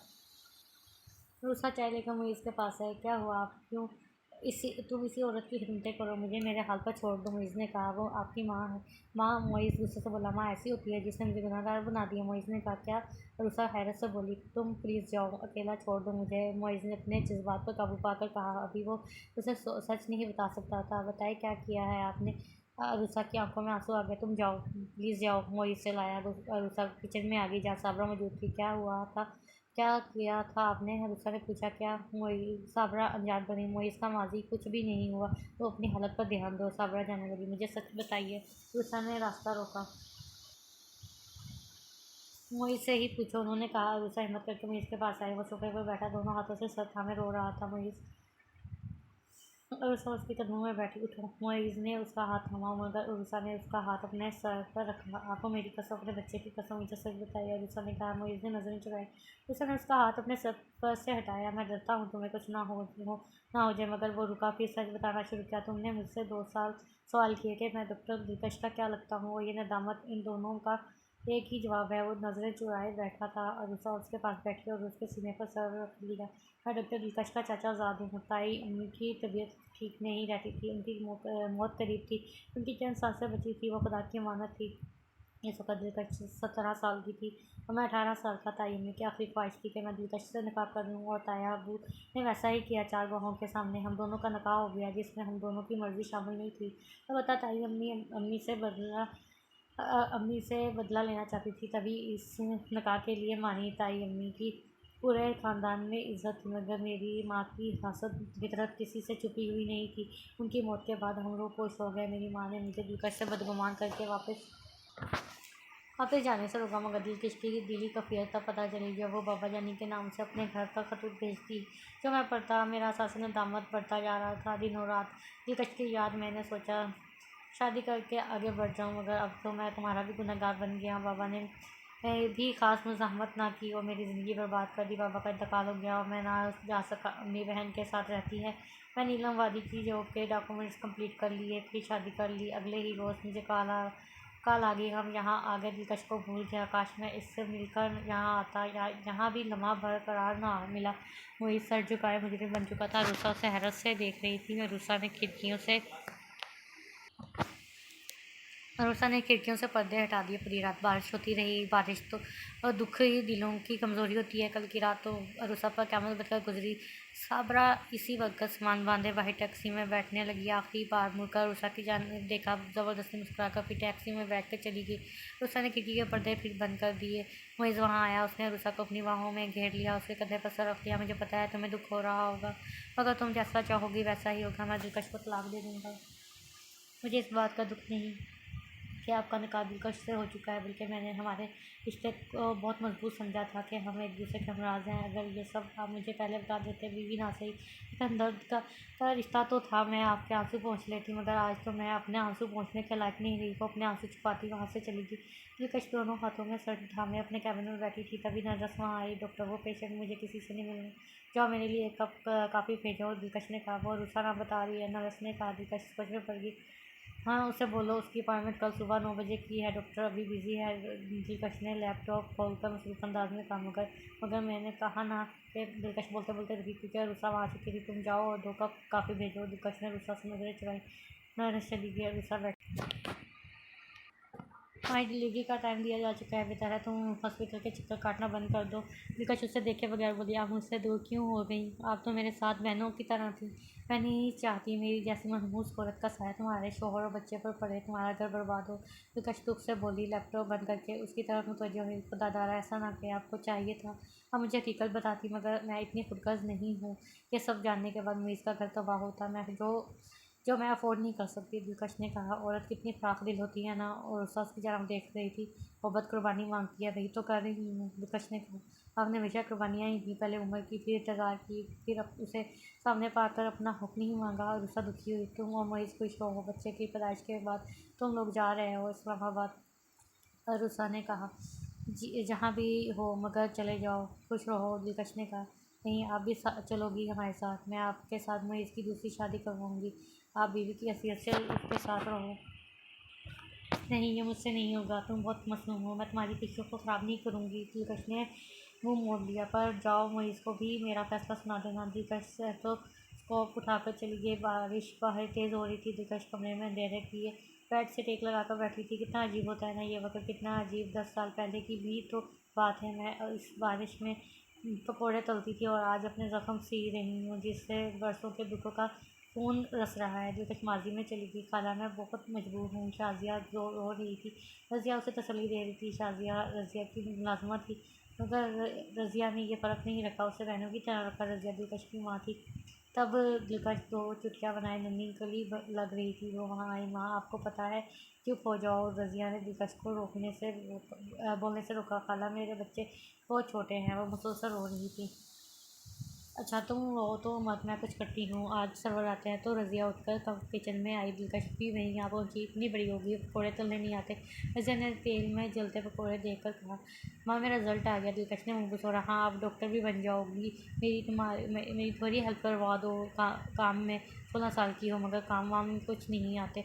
रज़िया ने चाय का पानी रखा। माँ, आप मुलाजमा की बेटी की खातिर मुझे डांट रही हैं। मेरी रिजल्ट की खुशी भी नहीं हुई।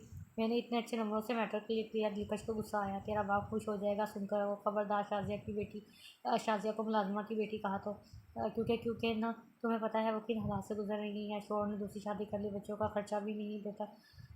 ज़कात के पैसे लेने आई है। आज सर्वर आए तो कहती हूँ, बैंक में जो ज़कात के पैसे रखे हैं वो लेते हैं।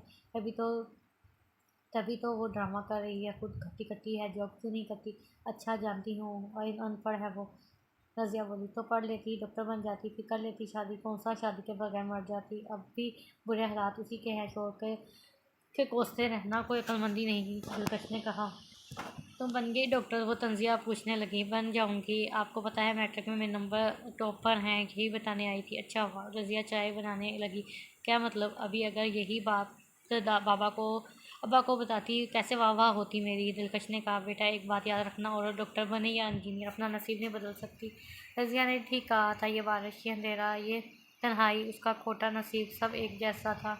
नाउम्मीद उसका फ़ोन बजा। आप आज नहीं आएंगे? शिफ्ट पर कोई लेडी डॉक्टर नहीं है। नर्स ने कहा, अभी नहीं आ सकती। दिलकश ने आंसू पोंछे। इमरजेंसी है, प्लीज़ आ जाएँ। मेरी तबीयत ठीक नहीं। दिलकश बोली, प्लीज़ आ जाएँ, मामला कंट्रोल नहीं हो रहा। नर्स ने कहा, मगर रुसा की हालत ठीक नहीं, बीपी कंट्रोल नहीं हो रहा, हालत बिगड़ती जा रही है, शायद डिलीवरी का वक्त हो चुका है। आप ही तो उसका केस हैंडल करने लगी थी। क्या? मगर कब?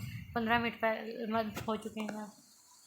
15 मिनट। दिलको को गुस्सा आया। हाँ, और तुम लोग तमाशा देख रहे हो? डॉक्टर, कुछ समझ नहीं आ रहा मुझे। नर्स बोली, मैं अभी आती हूँ। दिलकश ने कहा, बाहर तूफ़ानी बारिश हो रही थी, मगर दिलकश के लिए ये तूफ़ान कुछ ना था। यह वक्त के हाथों सब सह चुकी थी। उसे अब अपने हाथों से एक नई जान को ज़िंदगी बख्शनी थी। दिलकश चलते चलते वार्ड में दाखिल हुई। वो अपना ग्रीन कोट हाथ में लिए तेज़ चाल के साथ चलती आ रही थी, मगर कुछ तो करें। मुईज़ नर्स से बोला। वो आ गई। डॉक्टर ने कहा। दिलकश वहाँ आ चुकी थी। मुईज़ ने उसे देखा। नर्स जल्दी से ऑपरेशन थिएटर में चली गई। मुईज़ ने दिलकश का बाजू पकड़ा। दिलकश बेतासर चेहरे से उसे देख रही थी। मेरे की सज़ा उसे मत देना।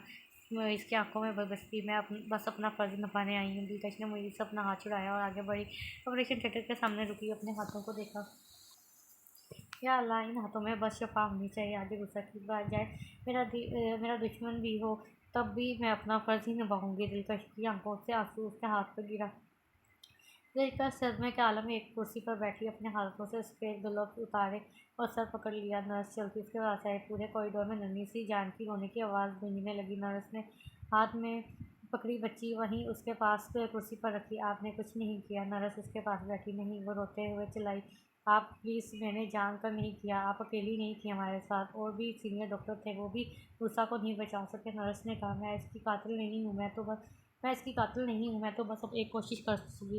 दिलकश रो रही थी। जानती हूँ आप मसीहा है, कातिल नहीं। नर्स ने कहा। मुईज़ वहाँ आया और बच्ची को गोद में उठा लिया। दिलकश ने सर उठाकर मुईज़ को देखा। मुईज़ जाने लगा। मुईज़, दिलकश ने पुकारा। मैंने इसकी जान नहीं ली। दिलकश उठकर उसके रूबरू आई और रोते हुए बोली, जानता हूँ, वो चला गया। दिलकश फर्श पर बैठकर फुट कर रो पड़ी। मुईज़ से बच्ची नहीं संभल रही थी और दिलकश वहाँ आई। मुईज़ बच्ची के सराहने बेड पर बैठा था। तुम यहाँ क्यों आई हो? मुईज़ ने कहा। मुईज़, बस तुम इस बच्ची से इसकी माँ छीन चुकी है, मगर मज़ीद कुछ भी तुम्हारे इख्तियार में नहीं। मुईज़ गुस्से में था। इख्तियार तो कोई भी नहीं मुझे मौत, ज़िंदगी और मौत तो अल्लाह के हाथ में है। बस अपनी गलती को ये नाम मत दो। मुईज़ बोला। बच्ची रोने लगी। मैं ऐसे देखती हूँ किस हक़ से? मुईज़ बोला। दिलकश की चटकी। मैं तुम्हारी बीवी हूँ, ये बेटी मेरी, कोई हक़ नहीं है तुम्हारा। मुईज़ ने कहा, ठीक है, इसे फीडर पिला दो, मुझे मत सिखाओ। इसे माँ की ज़रूरत है, दिलकश ने कहा। मुईज़ के पास कोई जवाब नहीं था। वो किचन में चला गया। दिलकश ने नन्ही बच्ची को गोद में उठा लिया तो वो चुप हो गई। दिलकश उसे सुलाने लगी। मुईज़ फीडर बना कर ले आया। लाओ, मैं पिला देती हूँ। दिलकश ने कहा, मैं अभी ज़िंदा हूँ, इसे गैरों की गोद में की आदत नहीं होनी चाहिए। मुईज़ ने कहा। बच्ची दिलकश के हाथ से ले ली। फीडर सोफे पर बैठ कर पिलाने लगा, मगर वो फीडर पीने की बजाय मज़ीद चीख कर रो रही थी। लाओ, मुझे दो, दिलकश ने कहा। मुईज़ ने मजबूरन पकड़ा दिया। दिलकश ने पहले उस बच्ची को सुलाकर चुप करवाया, फिर बेड पर बैठकर उसे गोद में लिया। उसकी गर्दन के नीचे हाथ रखकर उसे फीडर पर अड़ाने लगी। ऐसे ऐसे संभालते हैं, दिलकश ने कहा। बच्ची फीडर पीकर सो गई। दिलकश ने एहतियात से बेड पर रखकर रज़ाई दुरुस्त की, फिर जाने लगी। मुईज़ ने गुस्से से उसका बाजू पकड़ा। मेरी बीवी बनने की कोशिश मत करो, मुझे बनने की ज़रूरत नहीं, मैं हूँ तुमसे महरूका हो, बीवी नहीं। मुईज़ ने कहा। तो रिश्ता तो है, दिलकश ने कहा। ढीठ हो, मैं सीरियस हूँ। उसने दिलकश का बाजू क्यों छोड़ा? अच्छा, कहो, तुम अच्छी तरह जानती थी बच्ची की पैदाइश के बाद हम दोनों इस्लामाबाद चले जाएंगे, इसलिए तुमने इतना घिनौना खेल खेला। तुमने इस मासूम की जान ले ली। मुईज़ का, तुम ना सिर्फ मुझ पर इल्ज़ाम लगा रहे हो, बल्कि मेरे पेशे की तौहीन भी कर रहे हो। दिलकश ने कहा। अच्छा, तो बोलो, ये साजिश नहीं थी, ये खुदा की रज़ा है? अगर फिर भी यकीन नहीं आता तो बाकी डॉक्टर से पूछ लो। कम उम्र की डिलीवरी का क्या कॉम्प्लिकेशन होते हैं? ना माँ बचती है ना बच्चा। इसका बीपी कंट्रोल नहीं हो रहा था और बच्चे की हार्ट बीट भी नॉर्मल नहीं थी। मैं जितना कर सकी मैं कर चुकी, इससे ज़्यादा नहीं। दिलकश ने कहा। मुईज़ ने उसका हाथ छोड़ा। अब तो तुम खुश होना, मैं नहीं जा रहा कहीं भी। मुईज़ वहाँ से चला गया। तुम कभी नहीं समझोगे मेरे जज्बात। दिलकश बच्ची की तरफ पास बैठी। मुईज़ चाय बनाने लगा। चाय के पैन में पानी डालकर उसने चूल्हे पर रखा, मगर दिमागी के हाथ से हाथ जला बैठा। तभी दिलकश उसके पास आई तो वो जल गया। दिलकश ने मुईज़ का हाथ पकड़ा। उसने दिलकश को ठहर कर देखा, फिर अगले ही लम्हे हाथ छुड़ा लिया। हाथ जले या कटे, तुम्हें फ़र्क नहीं पड़ना चाहिए। उसने मुंह मोड़ लिया। फ़र्क पड़ेगा, शौहर हो तुम मेरे। दिलकश ने चूल्हे की आग नॉर्मल की, जो हद से ज़्यादा थी। चाय पियोगे? दिलकश ने पूछा। ज़रूरत नहीं, वो जाने लगा। ये कोई फॉर्मेलिटी नहीं है। दिलकश ने कहा। तो क्या है? तुम मेरे शौहर हो, ये मेरा फ़र्ज़ है। तुम्हारे फ़राइज़ हस्पताल तक महदूद भी हैं, वही करो। आसान कहाँ से आ गया बीच में? दिलकश खटकी को मोहब्बत करता है तुमसे, मुईज़ ने कहा। दिलकश तंजिया मुस्कुराई। मैं तो नहीं करती, तो उसे करने दो, दिलकश ने कहा। फिर चाय में दूध अंडेला। मैंने कहा, अपने फ़राइज़ अस्पताल में अंजाम दो। पहली बात, आज संडे है, अस्पताल नहीं जा सकती। दूसरी बात, चाय अपने लिए बना रही हूँ, दिलकश ने कहा। मुईज़ मुँह बसोर कर पैर पकड़ता चला गया। दिलकश ने मुईज़ के जाते ही खाना बना दिया। वो शाम को आया। ये क्या है? मुईज़ ने किचन में जाकर सब प्यार पाकर कहा। ये मेरा फ़र्ज़ है, आइंदा मेरी निजी मामलात में मत पड़ना। मुईज़ ने उसका बाजू मजबूती से पकड़ा। मैं तुम्हारी बीवी हूँ, ये घर मेरा घर है और तुम इस रिश्ते से इनकार नहीं कर सकते, चाहकर भी नहीं। दिलकश अपना हाथ छुड़ाकर बोली और वहाँ से चली गई। मैं इस बच्ची को सुनाने की कोशिश कर रहा था, मगर वो नहीं सुनी, बल्कि वो मज़ीद शिद्दत से रो रही थी। दिलकश किचन में थी। मुईज़ बच्ची वहाँ ले आया। इसे संभालो, मुईज़ ने कहा। दिलकश ने नज़रअंदाज कर दिया। मैंने कुछ कहा है? जब तक ये नहीं कहोगे कि ये मेरा घर है, तब तक मैं इसे नहीं संभालूंगी। दिलकश ने कहा। ये क्या ज़बरदस्ती है? मैं ऐसी हूँ ज़िद्दी, दिलकश ने कहा। मुईज़ ने बच्ची की तरफ देखा जो मुसलसल रो रही थी। अच्छा ठीक है, ये तुम्हारा घर है, अब लो। मुईज़ ने बच्ची को दिलकश की तरफ बढ़ाया। मैं रात यहीं रहूँगी। दिलकश ने घड़ी की तरफ देखा। रात के 10 बज रहे थे। क्या मतलब? हरगिज़ नहीं, मैं तुम्हारी बीवी हूँ। अच्छा ठीक है, मेरा बहस का मूड नहीं, अब बच्ची संभालो। मुईज़ ने बच्ची पकड़ाई और वो दिलकश के पास आकर चुप हो गई। देखा, दिलकश मुस्कुराई। बस मुझे ब्लैकमेल करने का अच्छा तरीका है। मुईज़ मुँह में बढ़ाया। क्या? कुछ नहीं। मुईज़ वहाँ से चला गया। मुईज़ बाहर ठहरा था। जब वो घर में होता, हर दरो दवार से पड़ी अरूसा की याद टपकी, इसलिए वो बाहर आया। बाहर भी लगे फूल पौधे उसी ने लगाए थे, अब वो उसी की याद में सूख रहे थे। परी क्यों चली गई? ये तो हमारी जन्नत थी, मगर अब जहन्नम से कम नहीं। इसकी आंखें भीग गईं, मगर फिर फ़ौरन उसे अपने आंसू पहुँच लिए। सर्दी बढ़ रही थी। वो अपनी शाल दुरुस्त करता अंदर आ गया। कमरे में आकर भी कमरा काट खाने को दौड़ता। एक खामोशी, ये तन्हाई उसे आज भी याद था, जब वो और परी दिलकश के कमरे में अपने शादी के इब्तदाई अयाम गुजार कर यहाँ आए तो इस घर की खुशियाँ लौट आई थी। परी रूसा ने लान को फूलों से सजाया। हर तरफ फूल ही फूल थे। वो इस लान में बैठकर शाम की चाय पीते, अपने होने वाले बच्चे की प्लानिंग करते। अब हर जगह उसका दम दम घुटता। वो बाहर राहदारी में आया। एक कमरे का दरवाज़ा आध खुला था। मुनीर ने दरवाजे पर हाथ रखा। वो दरवाज़ा खोला। अंदर दिलकश बेड पर सो रही थी और साथ बच्ची को सुलाया हुआ था। मुनीर आस्ते आस्ते चलता उसके पास आया। दिलकश के पास बैठा। तुम्हें पता है मैं तुमसे इतना चिढ़ता क्यों हूँ? मुनीर ने कहा। दिलकश तो खामोशी से नींद की आगोश में थी, इसलिए वो अपने दिल की हर बात कहना चाहता था। इसने दिलकश के हाथ पर हाथ रखा। इसलिए नहीं कि मैं तुमसे नफरत करता हूँ या मैं तुम्हें अपनी परी का कातिल समझता हूँ।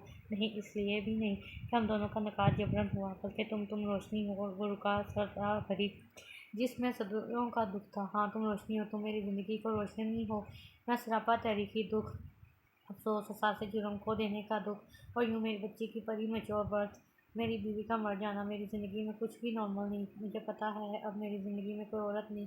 वो तुम्हारी गुंजाइश बन गई, इसलिए तुम मेरी ज़िंदगी में आना चाहती हो। तुम्हारा हक है। तुमने 9 साल इंतज़ार किया और कल 10 साल हो जाएंगे। मुझे तुम्हारी खाली नज़रों से पता चलता है, मगर मैं तुम्हें खुश नहीं रख पाऊँगा। मोइज़ ने कहा। उसका दिलकश पर रज़ाई दुरुस्त की ओर चला गया। दिलकश ने आंखें मूंदी और कवर बदली। अपने हाथ को देखा जहाँ मोइज़ ने छुआ।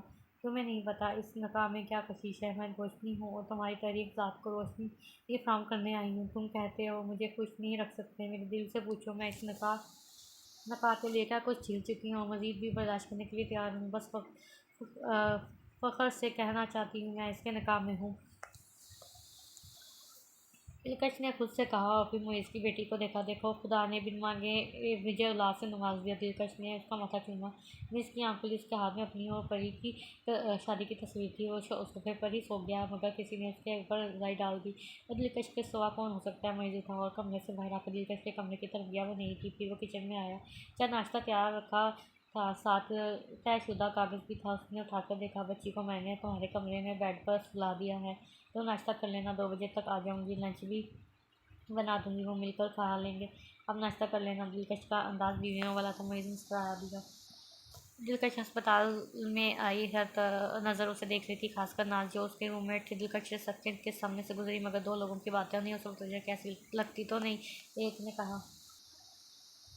किसी की शक्ल पर तो दिखा, वो कैसे करेक्टर का है? दूसरे शख्स ने कहा। दिलकश ने उन्हें नज़रअंदाज कर दिया। एमरजेंसी में आई जहाँ नाज पेशेंट के साथ थी और उसके हाथ में फाइल थी। कैसी हो सहर? सकरा कैसी हो सकरा? दिलकश ने वीज़ा से मुखातब हुई, जो दिलकश की पेशेंट थी। बस बाजी सोने रब का करम है, पेशेंट ने कहा। लाओ फाइल दिखाओ, फिर मैं सकरा को डिस्चार्ज कर दूँ। दिलकश ने नाज से कहा। उसने फाइल फेंक कर दी। दिलकश ने फाइल उठा ली। वाह, आपको रिकवर कर गई। आपका बेबी शायद इकरा के वार्ड में है। आपका बेबी शायद इकरा के वार्ड में। आखिरी बात दिलकश ने नाज को कहा। खुद जाकर देख ले। नाज ने सफरा से कहा। नहीं, मेरा घर वाला सुबह ही बच्चा ले गया। अब मुझे घर जाने दे। मेरा बच्चा छोटा है, मेरी नन नहीं संभाल पाएगी। सफरा ने दिलकश को कहा। अच्छा, डिलीवरी को आज तीसरा दिन है ना? दिलकश ने नाज से कहा। मुझे क्या पता? नाज जाने लगी है। एक्सक्यूज़ मी, मैं कितनी देर से तुमसे बदतमीज़ी से बात कर रही हूँ और तुम? दिलकश बोली। हाँ, तमाशा मत लगाओ, चारों तरफ मरीज़ है, नाज ने कहा और वहाँ से चली गई। वो दोनों इमरजेंसी से बाहर आए। अब बताओ? दिलकश ने नाज का हाथ बाजू पकड़ा और कदरे ऊंची आवाज़ में कहा।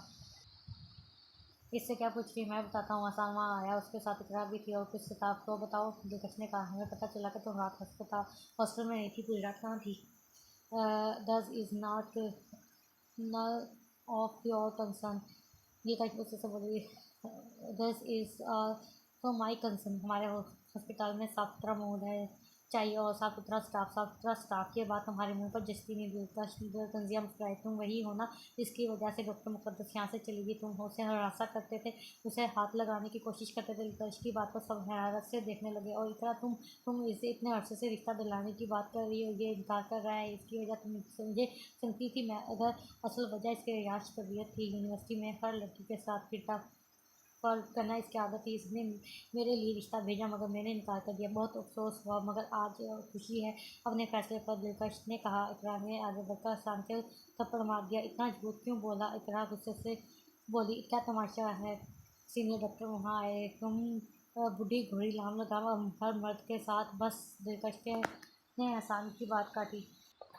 मैं हूँ बूढ़ी घोड़ी लाल लगाम। तकलीफ़ तुम्हें क्यों हो रही है? और जैसे तुम हर मर्द कह रहे हो। वो दिलकश बोलते बोलते रुकी। तभी वहाँ मोइज़ आया। वो उसका शौहर है। मोइज़ ने कहा। सब हैरान हो गए। ये मेरी बीवी है। अगर फिर भी कोई शक है तो सुन लो। आज रात हम फिर से निकाह करेंगे और ये मेरी बाकायदा बीवी बनकर मेरे घर में रहेगी। आप सब शरीफ ला सकते हैं। और कल रात मेरी बीवी मेरे घर में ही थी, इसलिए आप सबको दिलकश की तरफ उंगलियां उठाने का ना हक है ना मैं होने दूंगा। अब हैरान होने की बारी दिलकश की थी।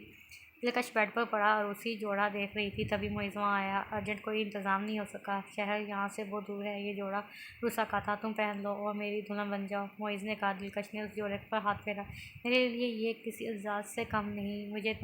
मुझे रूसा की जगह दे रहे हो। दिलकश ने कहा। मिस मुस्काया। औरत आ गई। तुम मेहंदी लगवा लो। मोइज़ ये कहकर चला गया। दिलकश ने गहरा सांस लेकर जोड़े को सीने से लगा लिया। सब लोग मौजूद थे, हत्ता के सावरा भी। घर थोड़ा सा ही सजाया गया था। चंद घंटों में जो हो सका कबूल है।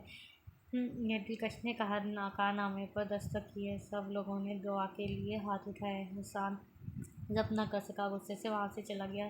दिलकश दुल्हन बनी बैठी थी। उसके पास ही नन्ही बच्ची सो रही थी। मोइज़ कमरे में आया और उसके सामने बैठा। दिलकश ने नज़रें झुकाई थी। देखो मेरी तरफ, मैं वही हूँ जिसका इंतज़ार मुद्दतों किया तुमने। मोइज़ ने कहा। दिलकश ने नज़रें उठाकर उसे देखा। वो उसे दुनिया का सबसे खूबसूरत मवजिया मर्द लगा, क्योंकि वो उसका था, सिर्फ उसका। आपने फिर निकाह क्यों किया? वो खिलाकर बोली। अच्छा सवाल है, पर जब हम दोनों का निकाह हुआ तो तुम मुस्लिम थी और मैंने तो जाकर यही सोचा तुमसे शादी कर ली होगी। और दूसरी वजह, तुम्हारे दिल में भी कुछ अरमान होंगे, सब पूरे नहीं कर सका। पर मेरे दिल का अरमान सिर्फ तुम्हारी बीवी बनना था, बस। मैं जानता हूँ, पर दोबारा निकाह करके लोगों का मुंह भी बंद करवाना था। जो बच्चे कच्चे लोग थे उन्होंने भी देख लिया। मोइज़ बंसा वो बच्चा सिर्फ हसान था। दिलकश भी कह सकते हैं। खैर, मोइज़ ने उसके दोनों हाथों को अपने हाथों में लिया। मैं अपने पूरे दिलो जान से इस रिश्ते को निभाऊंगी। दिलकश ने कहा। तुम्हारे दावों की ज़रूरत नहीं। मैं जानता हूँ तुम इस रिश्ते को किस कलूब से देखती हो, और यही बात सिर्फ सारी ज़मानत है इस रिश्ते की। मोइज़ ने कहा। दिलकश मुस्कुरा दी। दिलकश ने नमाज़ पढ़ी और दुआ के लिए हाथ उठाए, मगर बंद लबों में कोई दुआ ही नहीं थी। उसने रुख मोड़ कर बैठ कर सोते मोइज़ को देखा। अपनी बच्ची को। या अल्लाह, तू बंदे को बहुत करीब से जानता है। जो उसके हक़ में बेहतर होता है तू वही करता है। तुझसे कुछ मांगने की ज़रूरत नहीं, बस गहरा सांस लेकर अल्लाह बोल दो और तू उसके दर्दों में डूबे दिल की हर मुराद सुन लेता है। आज मुझे वो मुकाम और वो हुक्म मिल गए जो मेरे जीने की वजह थे। दिलकश की आंखों में आंसू आ गए, मगर आज ये आंसू खुशी के थे। वो इस रब का कैसे शुक्र अदा करती जिसने सब बता किया। मैं अंधेरे कमरे में बैठी थी, मगर ज़िंदगी की रोशनी में कमरे में आने की कोशिश में कामयाब थी। खत्म। शुद्ध बहुत ही अच्छा नावल था। आई होप आप लोगों को पसंद आया होगा। तो प्लीज़ चैनल को ज़रूर सब्सक्राइब करें, बेल आइकन के बटन को प्रेस करें, ताकि मैं जो भी नावल अपलोड करूँ उसकी नोटिफिकेशन आपको मिल जाए। तो सब अपना ख्याल रखें। अल्लाह हाफिज़।